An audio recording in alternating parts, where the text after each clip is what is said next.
Hi, hello and welcome to Jacob statements. So நம்ம வந்து Indian polity வந்து பார்த்துட்டு இருக்கோம், 12th ஸ்டாண்டர்ட் பாலிட்டி பார்த்துட்டு இருக்கோம். அதோட கண்டினியூட்டி தான் பார்க்க போறோம். ஸோ ஆல்ரெடி வந்து பாத்தீங்கன்னா ஃபர்ஸ்ட் லெசன்ல கான்ஸ்டியூஷன் பத்தி டிஸ்கஸ் பண்ணிருக்கோம். செகண்ட் லெசன்ல லெஜிஸ்லேச்சர் பார்க்கும்போது யூனியன் லெஜிஸ்லேச்சர் பத்தி பார்த்திருந்தோம். யூனியன் லெஜிஸ்லேச்சர்ல பார்லிமெண்ட்.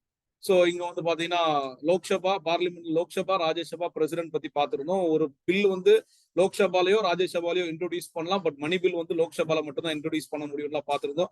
யார் எம்பியோட ப்ரிவிலேஜஸ் என்ன, அவங்களுக்கு சிறப்பம்சங்கள் என்ன, லாவை வந்து எப்படி கொண்டு வர, லோக்சபானா என்ன, எவ்வளவு மெம்பர்ஸ் இருக்காங்க, ராஜ்யசபால என்ன எவ்வளவு மெம்பர்ஸ் இருக்காங்க, லோக்சபாவுக்கு பவர் என்ன, ராஜ்யசபாவுக்கு பவர் என்ன, லோக்சபாவுக்கும் ராஜ்யசபாவுக்கு இருக்கக்கூடிய வித்தியாசங்கள் என்னென்னு பார்த்திருந்தோம். ஸோ அதை தாண்டி ஒரு லாவை எப்படி கொண்டு வரணும், ஒரு பில்லை எப்படி கொண்டு வரணும் அப்படின்னு சொல்லி பார்த்திருந்தோம். ஒரு பில்லை வந்து கொண்டு வரணும் அப்படின்னா யார் வேணாலும் கொண்டு வரலாம். Private member bill, public bill அப்படின்னு சொல்லி கொண்டு வரலாம். அந்த பில்லை வந்து டிஸ்கஸ் பண்ணுவாங்க. First reading, second reading, so அதில் கெசட்ல போடுவாங்க. செகண்ட் ரீடிங், ஸோ அதுக்கப்புறம் வந்து பார்த்தீங்கன்னா கமிட்டி ஸ்டேஜ் போகும். அதுக்கப்புறம் ரிப்போர்ட் வரும், திரும்ப தேர்ட் ரீடிங் வரும், ஃபைனலா வந்து ஓட்டிங் நடக்கும் அப்படின்றத பாக்குறோம். பிரசிடென்ட் அதாவது இன்னொரு ஹவுஸ்ல இதே ப்ரொசீஜர் நடக்கும். ஸோ அதுக்கப்புறம் வந்து பார்த்தீங்கன்னா பிரசிடென்ட் சைன் பண்ணுவார் அப்படின்றத பார்த்திருந்தோம். ஸோ அதுக்கப்புறம் அமெண்ட்மெண்ட் ப்ரொசீஜர் பத்தி பார்த்திருந்தோம். கான்ஸ்டியூஷன்ல அமெண்ட்மெண்ட் எப்படி கொண்டு வருவாங்க அப்படின்றத டிஸ்கஸ் பண்ணிருந்தோம். அமெண்ட்மெண்ட்ன்றது ஆர்டிகல் 368 படி நம்மளோட சேஞ்சஸ்க்கு, அதாவது நாட்களுக்கு ஏற்ற மாதிரி மாற்றங்கள் கொண்டு வரதுக்காக வேண்டி கொண்டு வந்ததா அப்படின்றத பாக்குறோம். ஸோ 368 படி எப்படி கொண்டு வரலாம்? Any one can introduce amendment bill, even private member can introduce amendment bill. இந்த amendment bill can be introduce in both houses of the parliament. So அங்க வந்து பாத்தீங்கன்னா ஸ்பெஷல் மெஜாரிட்டி இருக்கணும் அப்படின்னு சொல்லியிருந்தோம். ஸ்பெஷல் மெஜாரிட்டி, ஸோ அதாவது 50% ஆஃப் த ஸ்ட்ரென்த் வேணும், 2/3 of the member present and voting அப்படின்றது ஸோ அங்க வேணும். அதுதான் வந்து இதுல லோக்சபால வேணும், ராஜ்யசபால வேணும். ஸோ அது முடிஞ்ச பிரசிடென்ட். இன் சம் கேசஸ் இங்க வந்து ஃபெடரல் ப்ரொவிஷன்ஸை கை வச்சா அப்படின்னா ராட்டிபிகேஷன் ஃப்ரம் த ஸ்டேட் வேணும். ஸோ அதுக்கப்புறம் பிரசிடென்ட்டை போகும். ஸோ இதுதான் வந்து நம்ம பார்த்தா அந்த அமெண்ட்மெண்ட் ப்ரொசீஜர் அப்படின்றத பார்த்தோம். ஸோ இதுக்கு அடுத்தது வந்து பாத்தீங்கன்னா நம்ம பார்க்க போறது ஸ்டேட்டோட லெஜிஸ்லேச்சர். ஸோ அதுவும் அந்த லெஜிஸ்லேச்சரோட இதுல ஜூரிஸ்டிகேஷன்ல தான் வரும். அதுவும் நம்ம பார்த்துறது. சரி, படிச்சதெல்லாம் ரிவைஸ் பண்ணுங்க.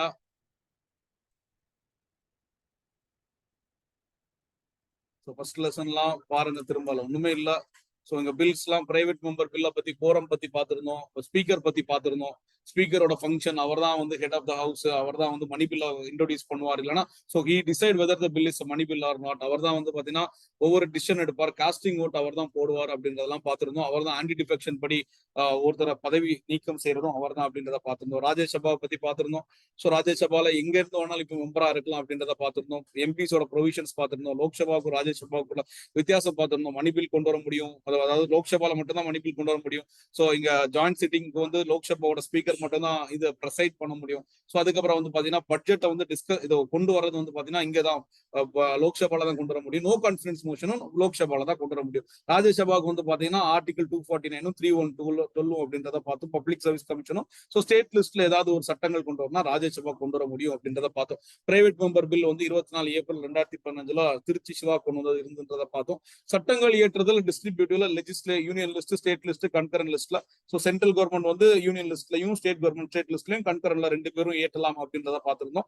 இதுல ஏதாவது கான்ட்ரடிக்ஷன் வந்துச்சுன்னா சென்ட்ரல் கவர்மெண்டோட சட்டம் தான் கன்கரண்ட்ல செல்லுபடியாகும். ரெசிடிவ் பவர் வந்து சென்ட்ரல் கவர்மெண்ட் தான் இருந்துச்சு. ஸோ இங்க வந்து மணி பில்லுக்கும் ஆர்டினரி பில்லுக்கும் வித்தியாசம் பார்த்தோம். மணி பில் வந்து லோக்சபால மட்டும் தான் கொண்டு வர முடியும். ஆர்டினரி பில் வந்து ராஜ்யசபால கொண்டு வரலாம். மணி பில் இங்க ரெண்டு இதுலயும் கொண்டு வரலாம். ஸோ இது வந்து பாத்தீங்கன்னா பிரைவேட் மெம்பர் பில்லா வந்து கொண்டு வர முடியும். இது வந்து பிரைவேட் மெம்பர் கொண்டு வர முடியாது. ஸோ இது வந்து பாத்தீங்கன்னா ப்ரையர் ரெக்கமெண்டேஷன் தேவையில்லை பிரசிடென்ட்டுக்கு, இது ப்ரையர் ரெக்கமெண்டேஷன் தேவை. அது மாதிரி சர்டிபிகேஷன் வந்து ஆர்டினரி பில்லுக்கு ஸ்பீக்கர் ஃப்ரம் லோக்சபாலும் தேவையில்லை, இதுக்கு மணி பில்லுக்கு தேவை இருக்கு அப்படின்றத பாக்குறோம். It can be amended are rejected with Rajya Sabha. இது வந்து அமெண்ட் பண்ணவே முடியாது. ஸோ இது வந்து அதே மாதிரி இங்க வந்து பாத்தீங்கன்னா 6 monthsக்கு ரீடைன் பண்ணலாம். இங்க வந்து மேக்ஸிமம் 14 daysக்கு தான் இது பண்ணலாம். 6 monthsக்கு பண்ணா இங்க வந்து பாத்தீங்கன்னா நம்மளுக்கு இது டெட்லாக் வந்துச்சுன்னா ஜாயிண்ட் சீட்டிங் கொண்டு வரலாம், இங்க கொண்டு வர முடியாது. ஸோ இதுல வந்து பாத்தீங்கன்னா இந்த டிஃபீட் ஆஃப் இந்த பில், எந்த பில் டிஃபீட் ஆச்சுனாலுமே லோக்சபால டிஃபீட் ஆச்சுன்னா obviously it leads to the collapse of resignation of the government. So it can be rejected or approved or returned. இது வந்து பாத்தீங்கன்னா ரிட்டர்ன் பண்ண முடியாது, ரிஜெக்டா அப்ரூவ் பண்ணிக்கலாம் அப்படின்றத பார்த்தோம். ஸோ அதுக்கப்புறம் வந்து டிஸ்கஸ் பண்ணது அமெண்ட்மெண்டோட ப்ரொசீஜர் 368 படி யார் வேணாலும் கொண்டு வரலாம். ஸோ ரெண்டு ஹவுஸ்லயுமே ஸ்பெஷல் மெஜாரிட்டிக்கு அப்புறம் பிரசிடென்ட் சைன் வாங்கும். இதே ஸ்டேட் இன்வால்வ் ஆயிருந்தா ஸ்டேட் 50% ஸ்டேட்ஸ்ல சிம்பிள் மெஜாரிட்டில ராட்டிபிகேஷன் வாங்கி இருக்கணும் அப்படின்றத பார்த்துருந்தோம். ஸோ ஃபெடரல் ஸ்ட்ரக்சர் அப்படின்றது வந்து பாத்தீங்கன்னா சுப்ரீம் கோர்ட், ஹை கோர்ட், அந்த பிரசிடென்டோட election, extent of the executive power of the union and the states, any list இந்த 7th schedule, representation of states in parliament, power of parliament to amend the constitution 368 use பண்ணும் அப்படின்றத பார்த்துருந்தோம். So அடுத்த part வந்து பாத்தீங்கன்னா state legislature, power and functions of state legislature. So state லெஜிஸ்லேச்சர்ல நம்ம பார்க்கும்போது வந்து பாத்தீங்கன்னா கவர்னர் வந்து ஒரு இம்பார்ட்டன்டான ஒரு ரோல் இருப்பாரு. அங்க பிரசிடென்ட் பார்க்கும்போது chief minister and council of minister இவங்க தான் எக்ஸிக்யூட்டிவா இருக்கக்கூடியவங்க. ஸோ அடுத்தது லெஜிஸ்லேட்டிவ் அசம்பிளி, இங்க வந்து எம்எல்ஏஸ் எல்லாம் இருப்பாங்க.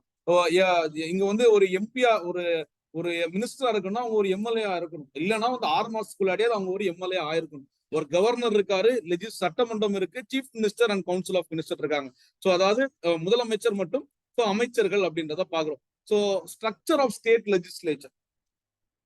State is the second stratum of the federal structure of the constitution. ரெண்டாவது அடுக்குல பாத்தீங்கன்னா ஸ்டேட் தான் இருக்கு. முதல்ல வந்து பாத்தீங்கன்னா யூனியன் இருக்கு, அதுக்கப்புறம் ஸ்டேட் இருக்கு. சோ இது வந்து ஃபெடரல் கூட்டாட்சியில ரெண்டாவது ஒரு நிலையில இருக்கக்கூடியது. அது மூத்த பையன் சென்ட்ரல் கவர்மெண்ட்னா, இளைய பையன் வந்து ஸ்டேட் கவர்மெண்ட். சோ கான்ஸ்டியூஷன் தான் சுப்ரீம். இதுல வந்து சென்ட்ரலோ ஸ்டேட்ன்றது கிடையாது, கான்ஸ்டியூஷன் சுப்ரீம். நம்ம ஒரு யூனியன், எல்லாருமே ஒண்ணுதான், மொத்தமா எல்லாமே ஒண்ணுதான். ஸோ மொத்தம் இந்தியான்றதே ஒண்ணுதான். அது அட்மினிஸ்ட்ரேஷனுக்கு ஏதுதான் நம்ம ஸ்டேட்ன்றதை பிரிச்சு வச்சிருக்கோம். ஸோ அதுதான் concept of the constitution, the provision for the governance of all state. ஆனா states has its own freedom, autonomy, அவங்களுக்கான அட்மினிஸ்ட்ரேஷன் ஸ்ட்ரக்சர், இது எல்லாமே சொல்லியிருக்கு. ஸோ ஸ்டேட்டுக்கான எல்லா விஷயங்களுமே ப்ரொவிஷன்ஸ் எல்லாமே 6வது பகுதியில த ஸ்டேட் கவர்மெண்ட் அப்படின்னு சொல்லியிருக்கு. ஸோ ஆர்டிகல் 152 இருந்து 237 வரைக்கும் சொல்லியிருக்கு அப்படின்றத பாக்குறோம். ஸோ இங்க எக்ஸப்ட் ஜம்மு அண்ட் காஷ்மீர் கொடுத்துருக்காங்க. இப்போ அதுவும் கிடையாது. ஜம்மு காஷ்மீருக்கு வந்து பாத்தீங்கன்னா செப்பரேட் கான்ஸ்டியூஷன் இப்ப கிடையாது. ஆர்டிகல் 370 அண்ட் 335A வாஸ் அப்ரோகேட்டட் வந்து பாத்தீங்கன்னா நம்மளுக்கு ஆகஸ்ட் 5, 2019 தூக்கிட்டாங்க. ஸோ அப்படின்னா அதுவும் கிடையாது. ஆர்டிகல் 152 இருந்து 237 வந்து பாத்தீங்கன்னா ஸ்டேட் லெஜிஸ்லேச்சர் டீல் பண்ணக்கூடிய சப்ஜெக்ட்ல இருக்கும். அதாவது 152 இருந்து 162 வரைக்கும் கவர்னர்.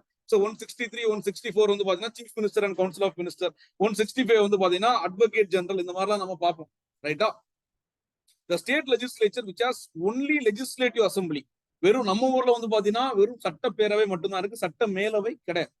அதை வந்து யூனிக் கேமரல் அப்படின்னு சொல்லுவாங்க. 2 பை கேமரல் இருந்துச்சுன்னா அதை பை கேமரல் சொல்லுவாங்க. 2 சட்டப்பேரவை கீழவை மேலவை இருந்துச்சுன்னா அதை பை கேமரல் அப்படின்னு சொல்லுவாங்க. Most of the power and functions வந்து பாத்தீங்கன்னா state legislature is almost same like the union legislature. எப்பவுமே நம்ம வந்து பாத்தீங்கன்னா அங்க யூனியன் பத்தி கிளியரா தெரிஞ்சிருந்ததுன்னா இங்கேயும் அப்படி அதேதான். அங்க பாராளுமன்றத்தில் என்ன நடக்குமோ அதே மாதிரிதான் இங்க நடக்கும். அங்க 2 அவை இருக்கு, இங்க ஒரு அவை இருக்கு. சில நேரத்துல சில இடங்கள்ல 2 அவை இருக்கு. ஸோ அத மாதிரிதான் இங்கே. ஸோ இங்கேயும் வந்து பாத்தீங்கன்னா இவங்களால ஒன்றும் பெருசாலாம் பண்ண முடியாது. மேலவைன்னு ஒண்ணு இருக்குன்னா அவங்க வந்து மேபி அவங்க வந்து அந்த பில்லை வந்து கொஞ்ச நாள் லேட் பண்ணி கொண்டு வரதுக்கு மட்டும்தான் அவங்களுக்கு 2 வீக்ஸ் டிலே பண்ண முடியுமே தவிர மற்றபடி அவங்களுக்கு வர ஒரு பவரும் கிடையாது. ஒரு அட்வைசரி பாடி மாதிரி தான் இருப்பாங்க மேலவை அப்படின்னு. அறிஞர்கள், ஆசிரியர்கள், so ஆசிரியர்களால தேர்ந்தெடுக்கப்பட்டவங்க, கிராஜுவேட்ஸால தேர்ந்தெடுக்கப்பட்டவங்க, the people who is nominated by the governor, the people who is nominated by the local bodies, இந்த மாதிரி தான் அந்த இதுல இருப்பாங்க, மேலவையில இருப்பாங்க அப்படின்றத பாக்குறோம். பைகேமரல் சிஸ்டம் ஆஃப் லெஜிஸ்லேச்சர்ல the state legislature consists of legislative assembly and legislative council. சட்டப்பேரவை, அதாவது சட்டப்பேரவை இருக்கும், சட்ட மேலவையும் இருக்கும். ஸோ 2 அவை, 2 ஹவுஸ் இருக்கும் அப்படின்றத பாக்குறோம், சரிங்களா? Legislative assembly and legislative council. So இதுல இருக்கக்கூடியவங்களா லெஜிஸ்லேட்டிவ் அசம்பிளில இருக்கக்கூடிய மெம்பரை வந்து என்ன சொல்லுவாங்கன்னா எம்எல்ஏ அப்படின்னு சொல்லுவாங்க, member of legislative assembly. Legislative council இருக்கக்கூடிய மெம்பர் என்ன சொல்லுவாங்க அப்படின்னா மெம்பர் ஆஃப் லெஜிஸ்லேட்டிவ் கவுன்சில் அப்படின்னு சொல்லுவாங்க, எம்எல்சி அப்படின்னு சொல்லுவாங்க, சரிங்களா? Governor, the governor there shall be a governor as the constitutional head அப்படின்னு சொல்லி பாக்கும். கவர்னர் தான் வந்து பாத்தீங்கன்னா அரசியலமைப்பு தலைவர். நம்ம இங்க வந்து பாத்தீங்கன்னா சென்டர்ல வந்து கான்ஸ்டிடியூஷனல் ஹெட் யார் அப்படின்னு பாத்தீங்கன்னா பிரசிடென்ட் அப்படின்னு சொல்லுவோம். சோ இது அரசியலமைப்புல யார் வந்து ஒரு ஸ்டேட்டுக்கு தலைவர் அப்படின்னா கான்ஸ்டிடியூஷனல் ஹெட், இல்லனா நாமினல் ஹெட் அப்படின்னு பாத்தீங்கன்னா கவர்னர் தான். So he is the head of the state executive and executive power of the state vested with the governor, and all executive action of the state has to be taken in the form of the governor. So நம்ம articles பார்த்தா கூட பிரசிடென்ட்டுக்கும் நான் சொல்லியிருக்கேன் BEM, டிக்யூ, COP அப்படின்னு சொல்லியிருக்கேன். So இதை பார்த்தீங்கன்னா there shall be a president. So அடுத்தது வந்து பார்த்தீங்கன்னா all the executive power, all the executive actions are taken in the form of the president அப்படின்னு சொல்லி பார்ப்போம். Election of president, manner of election of the president, term of president, இங்க வந்து term of president, eligibility of the president, qualification of the president. So இந்த மாதிரி COP அப்படின்னா condition of president's office. So இங்க வந்து பாத்தீங்கன்னா oath and affirmation, pardoning power. So இதே மாதிரி தான் இங்க கவர்னருக்கு இருக்கும். கவர்னருக்கு என்ன இருக்குன்னா ஜிஏ, டிக்யூ, டிக்யூ, சிஓடிபி. ஸோ இந்த மாதிரி அவரோட பவர் வரிசையா நான் சொல்றதுக்கு சொல்றேன். இது வந்து கவர்னர், எக்ஸிக்யூட்டிவ் பவர், அவரோட அப்பாயின்மெண்ட் ஆஃப் கவர்னர், இங்க வந்து டேர்ம், குவாலிஃபிகேஷன், கண்டிஷன். ஸோ இங்க அவரோட ஓத்ஸ் அண்ட் அஃபர்மேஷன். இங்க டி வந்து பாத்தீங்கன்னா டிஸ்கிரிஷன் ஆஃப் கவர்னர் வந்து பாக்குறோம். இங்க பி வந்து பாத்தீங்கன்னா இது அவரோட பார்டனிங் பவர் அப்படின்னு சொல்லி பார்ப்போம். சரியா? ஸோ கவர்னரோட எல்லா எக்ஸிக்யூட்டிவ் ஆக்ஷன்ஸும் யாரோட பேர்ல எடுப்பாங்க? கவர்னரோட பேர்ல தான் எடுப்பாங்க. ஸோ அங்க மேல வந்து எல்லா executive actions of the central government will be taken in the name of the president அப்படின்றத பாக்குறோம். The governor of the state shall be appointed by the president. இதுதான் இந்த GA வந்து பாத்தீங்கன்னா ஏ வந்து அப்பாயின்மெண்ட். இந்த அப்பாயின்மெண்ட் வந்து யார் அப்பாயின்ட் பண்ணுவாங்கன்னா பிரசிடென்ட் தான் அப்பாயின்ட் பண்ணுவார் அப்படின்றத பாக்குறோம். The governor is appointed for a term of 5 years. பொதுவா 5 years or அவர் வந்து பொதுவா வந்து 5 years இல்லனா he holds the office during the pleasure of the president. பிரசிடென்டோட விருப்பத்தின் தக்கனதான் அவர் இருக்க முடியும். 3 வருஷத்துல கூட அவரை மாத்தணும்னா மாத்தலாம். or until his successor enter his office. அடுத்த ஆள் வர வரைக்கும் அவர் இருக்கலாம். The eligibility of appointment of the governor is that அவர் என்ன eligibility அப்படின்னா அவர் இந்திய குடிமகனாக இருக்க வேண்டும். 35 வயதை பூர்த்தி செய்தவராக இருக்கணும். சோ அவர் எந்த ஆபீஸ் ஆஃப் ப்ராஃபிட், எந்த ஆதாயம் லாபம் தரும் எந்த பதவிகளிலும் அவர் இருக்கக்கூடாது அப்படின்றத பாக்குறோம். 35 வயதை நிறைவு செய்தவராக இருக்க வேண்டும். Governor can appointed more then once and hold office for more then 2 or states in an exigency or transitional arrangement. So governor வந்து ஒரு வாட்டி இல்ல நிறைய வாட்டி, ஒரு வாட்டிக்கு மேல அவர் அப்பாயிண்ட் பண்ணிக்கலாம் ஒரே கவர்னரை. சோ அவர் வந்து 2 ஸ்டேட்ஸ்க்கும் இல்லைன்னா அதுக்கு மேலப்பட்ட ஸ்டேட்ஸ்க்கும், முதல்ல வந்து பாத்தீங்கன்னா ஒரு ஸ்டேட்டுக்கு ஒரு கவர்னர் தான் இருந்தாங்க. சோ நம்மளுக்கு 7வது அமெண்ட்மெண்ட் 1956ல வரும்போது ஸ்டேட் ரீஆர்கனைசேஷன் ஆக்ட் வரும்போது புதுசா நிறைய ஸ்டேட் கொண்டு வராங்க. சோ அப்பெல்லாம் வந்து பாத்தீங்கன்னா ஒரு ஸ்டேட்டுக்கு ஒரு ஹைகோர்ட் அப்படின்னு தான் இருந்துச்சு. ஆனா திடீர்னு ஒரு இந்த நிறைய ஸ்டேட்ஸா பிரிக்கும் போது அட்மினிஸ்ட்ரேட்டிவ் கன்சர்ன்ஸ் வரும்போது 2 ஸ்டேட்ஸ்க்கோ இல்லைன்னா 2க்கு மேற்பட்ட ஸ்டேட்ஸ்க்கு ஒரு கவர்னர் இருந்துக்கலாம், 2 ஸ்டேட்ஸ்க்கோ 2க்கு மேற்பட்ட ஸ்டேட்ஸ்க்கோ ஒரு ஹைகோர்ட் காமனா இருந்துக்கலாம் அப்படின்ற சட்டங்களை கொண்டு வராங்க. சரிங்களா? அது வந்து 7th அமெண்ட்மெண்ட்ல கொண்டு வரப்படுது. அப்ப கவர்னர் வந்து 2 இல்லைன்னா 3 அதுக்கு மேலப்பட்ட ஸ்டேட்ஸ்க்கு வந்து கவர்னரா இருக்கலாம். நம்மளுக்கு வந்து பாத்தீங்கன்னா கூட அந்த வித்யாசாகர்னு ஒருத்தர் ஜெயலலிதா அம்மையார் இறந்த டைம்ல வந்து பாத்தீங்கன்னா அவர் வந்து அங்கேயும் கவர்னரா இருந்தார், மகாராஷ்டிரா கவர்னரா இருந்தார், நம்ம ஊருக்கும் கவர்னரா இருந்தார் அப்படின்றத பாக்குறோம். அந்த மாதிரி 2 ஸ்டேட்ஸ்க்கும் கவர்னரா இருக்கலாம். இங்க பாத்தீங்கன்னா தமிழிசை சவுந்தரராஜன் தெலுங்கானாவுக்கு கவர்னரா இருக்காங்க, பாண்டிச்சேரிக்கு கவர்னரா இருக்காங்க. சோ இந்த மாதிரி நிறைய சதாசிவம் வந்து பாத்தீங்கன்னா கேரளா கவர்னரா இருந்தார், கர்நாடகா கவர்னரா இருந்தார். சோ இந்த மாதிரி 2 ஸ்டேட்ஸ்க்கும் 2-3 ஸ்டேட்ஸ்க்கும் கவர்னரா இருக்கலாம் அப்படின்றத பாக்குறோம். கவர்னர் யார் அப்படின்னு பாத்தீங்கன்னா அவர் தான் நாமினல் ஹெட் அப்படின்னு சொல்றோம். ரியல் எக்ஸிக்யூட்டிவ் கிடையாது, nominal executive. So is the head of the all executives. So constitutional head அப்படின்னு சொல்றோம். அரசியல் அமைப்பை சார்ந்த தலைவர் அப்படின்றத பாக்குறோம். மாநில சட்டமன்ற கட்டமைப்பு, அரசமைப்பின் கூட்டாட்சி கட்டமைப்பில் இந்த பெடரல் ஸ்ட்ரக்சர்ல மாநிலங்கள் 2வது அடுக்குல செகண்ட் ஸ்டாண்டம்ல இருக்கிறதா மாநிலங்கள். ஜம்மு மற்றும் காஷ்மீர் மாநிலங்கள் தனி அரசமைப்பு இருப்பதால் இல்ல, இப்போ அதுக்கும் சேர்த்துதான் இந்திய அரசியலமைப்பு தான் அவங்களுக்கும். அவற்றை தவிர மற்ற மாநிலங்களுக்கு அரசியலமைப்பு அது கிடையாது. சோ எல்லாருக்குமே காமனா பகுதி 6 152 இருந்து 234 வரையிலான மாநில சட்டமன்றங்கள் குறித்து முழுமையாக விளக்குகிறது. மாநில சட்டமன்றத்தில் மக்கள் மன்றமாக சட்டசபை மட்டுமே அமையப்பட்டிருப்பதால் அது சட்டப்பேரவை என்று அழைக்கிறது.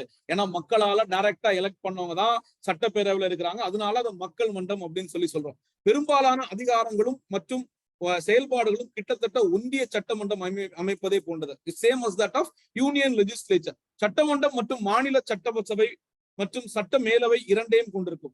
சட்டமன்றம் மாநில சட்டசபையும் கொண்டிருக்கும், சட்ட மேலவையும் கொண்டிருக்கும். சட்டசபைன்றது கீழவை சொல்றது, மேலவையும் கொண்டிருக்கும். 2ஆ இருக்கும். முதலமைச்சர், ஆளுநர், முதலமைச்சர் மற்றும் அமைச்சர் குழு, கவுன்சில் ஆஃப் மினிஸ்டர், மாநிலம் சட்டமன்றம். சோ ஆளுநர் மாநில நிர்வாகத்தின் அரசமைப்பு தலைவராக ஆளுநர் இருப்பார். யாரு வந்து ஹெட்டா இருப்பார்னா அரசமைப்பு தலைவர். கான்ஸ்டிடியூஷனல் ஹெட் யார் அப்படின்னா கவர்னர் தான். சோ பட் ரியல் ஹெட் யார் அப்படின்னு பாத்தீங்கன்னா சீஃப் மினிஸ்டர் தான். சரிங்களா?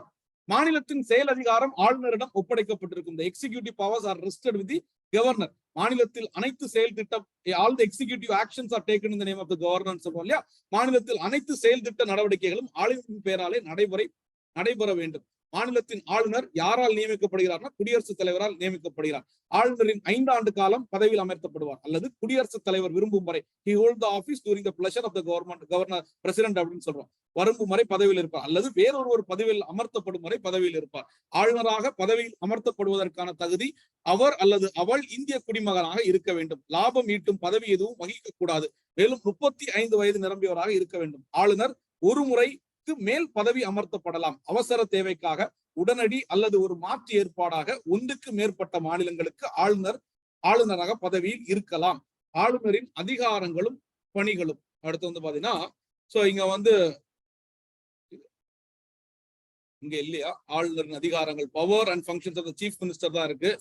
ஆளுநரின் அதிகாரங்களும் பணிகளும். சரிங்களா? ஸோ இங்க வந்து சீஃப் கவர்னரோட பவரே விட்டான். சரி, இங்கிலீஷ் மீடியம்ல இதுல என்னோட புக்ல இல்ல, உங்க புக்ல இருக்கா? பவர் ஆஃப் கவர்னர் தமிழ் மீடியம்ல இருக்குல்ல, வச்சு பார்த்துரு. சரி, ஆளுநர், ஒரு மாநில ஆளுநர் குடியரசுத் தலைவரை போகவே ஆட்சித்துறை, சட்டமன்றம், நீதித்துறை, ஆட்சித்துறை அதாவது எக்ஸிகியூட்டிவ், சட்டமன்றம் லெஜிஸ்லேட்டிவ், நீதித்துறை மற்றும் அவசர கால அதிகாரங்களை கொண்டிருப்பார். யார மாதிரி? குடியரசுத் தலைவர் மாதிரி தான் இவருக்கு. He enjoy all the power same as that of president. ஆனா இவர் பிரசிடென்ட் மாதிரி கிடையாது. பிரசிடென்ட்ங்கிறது அவருக்கு என்டையர் பிரசிடென்ட் தான் இவரே அப்பாயிண்ட் பண்றார் அப்படின்னா புரிஞ்சுக்கோ. சோ ஆளுநரின் நிர்வாக அதிகாரத்தில் அமைச்சரவை நியமனம்.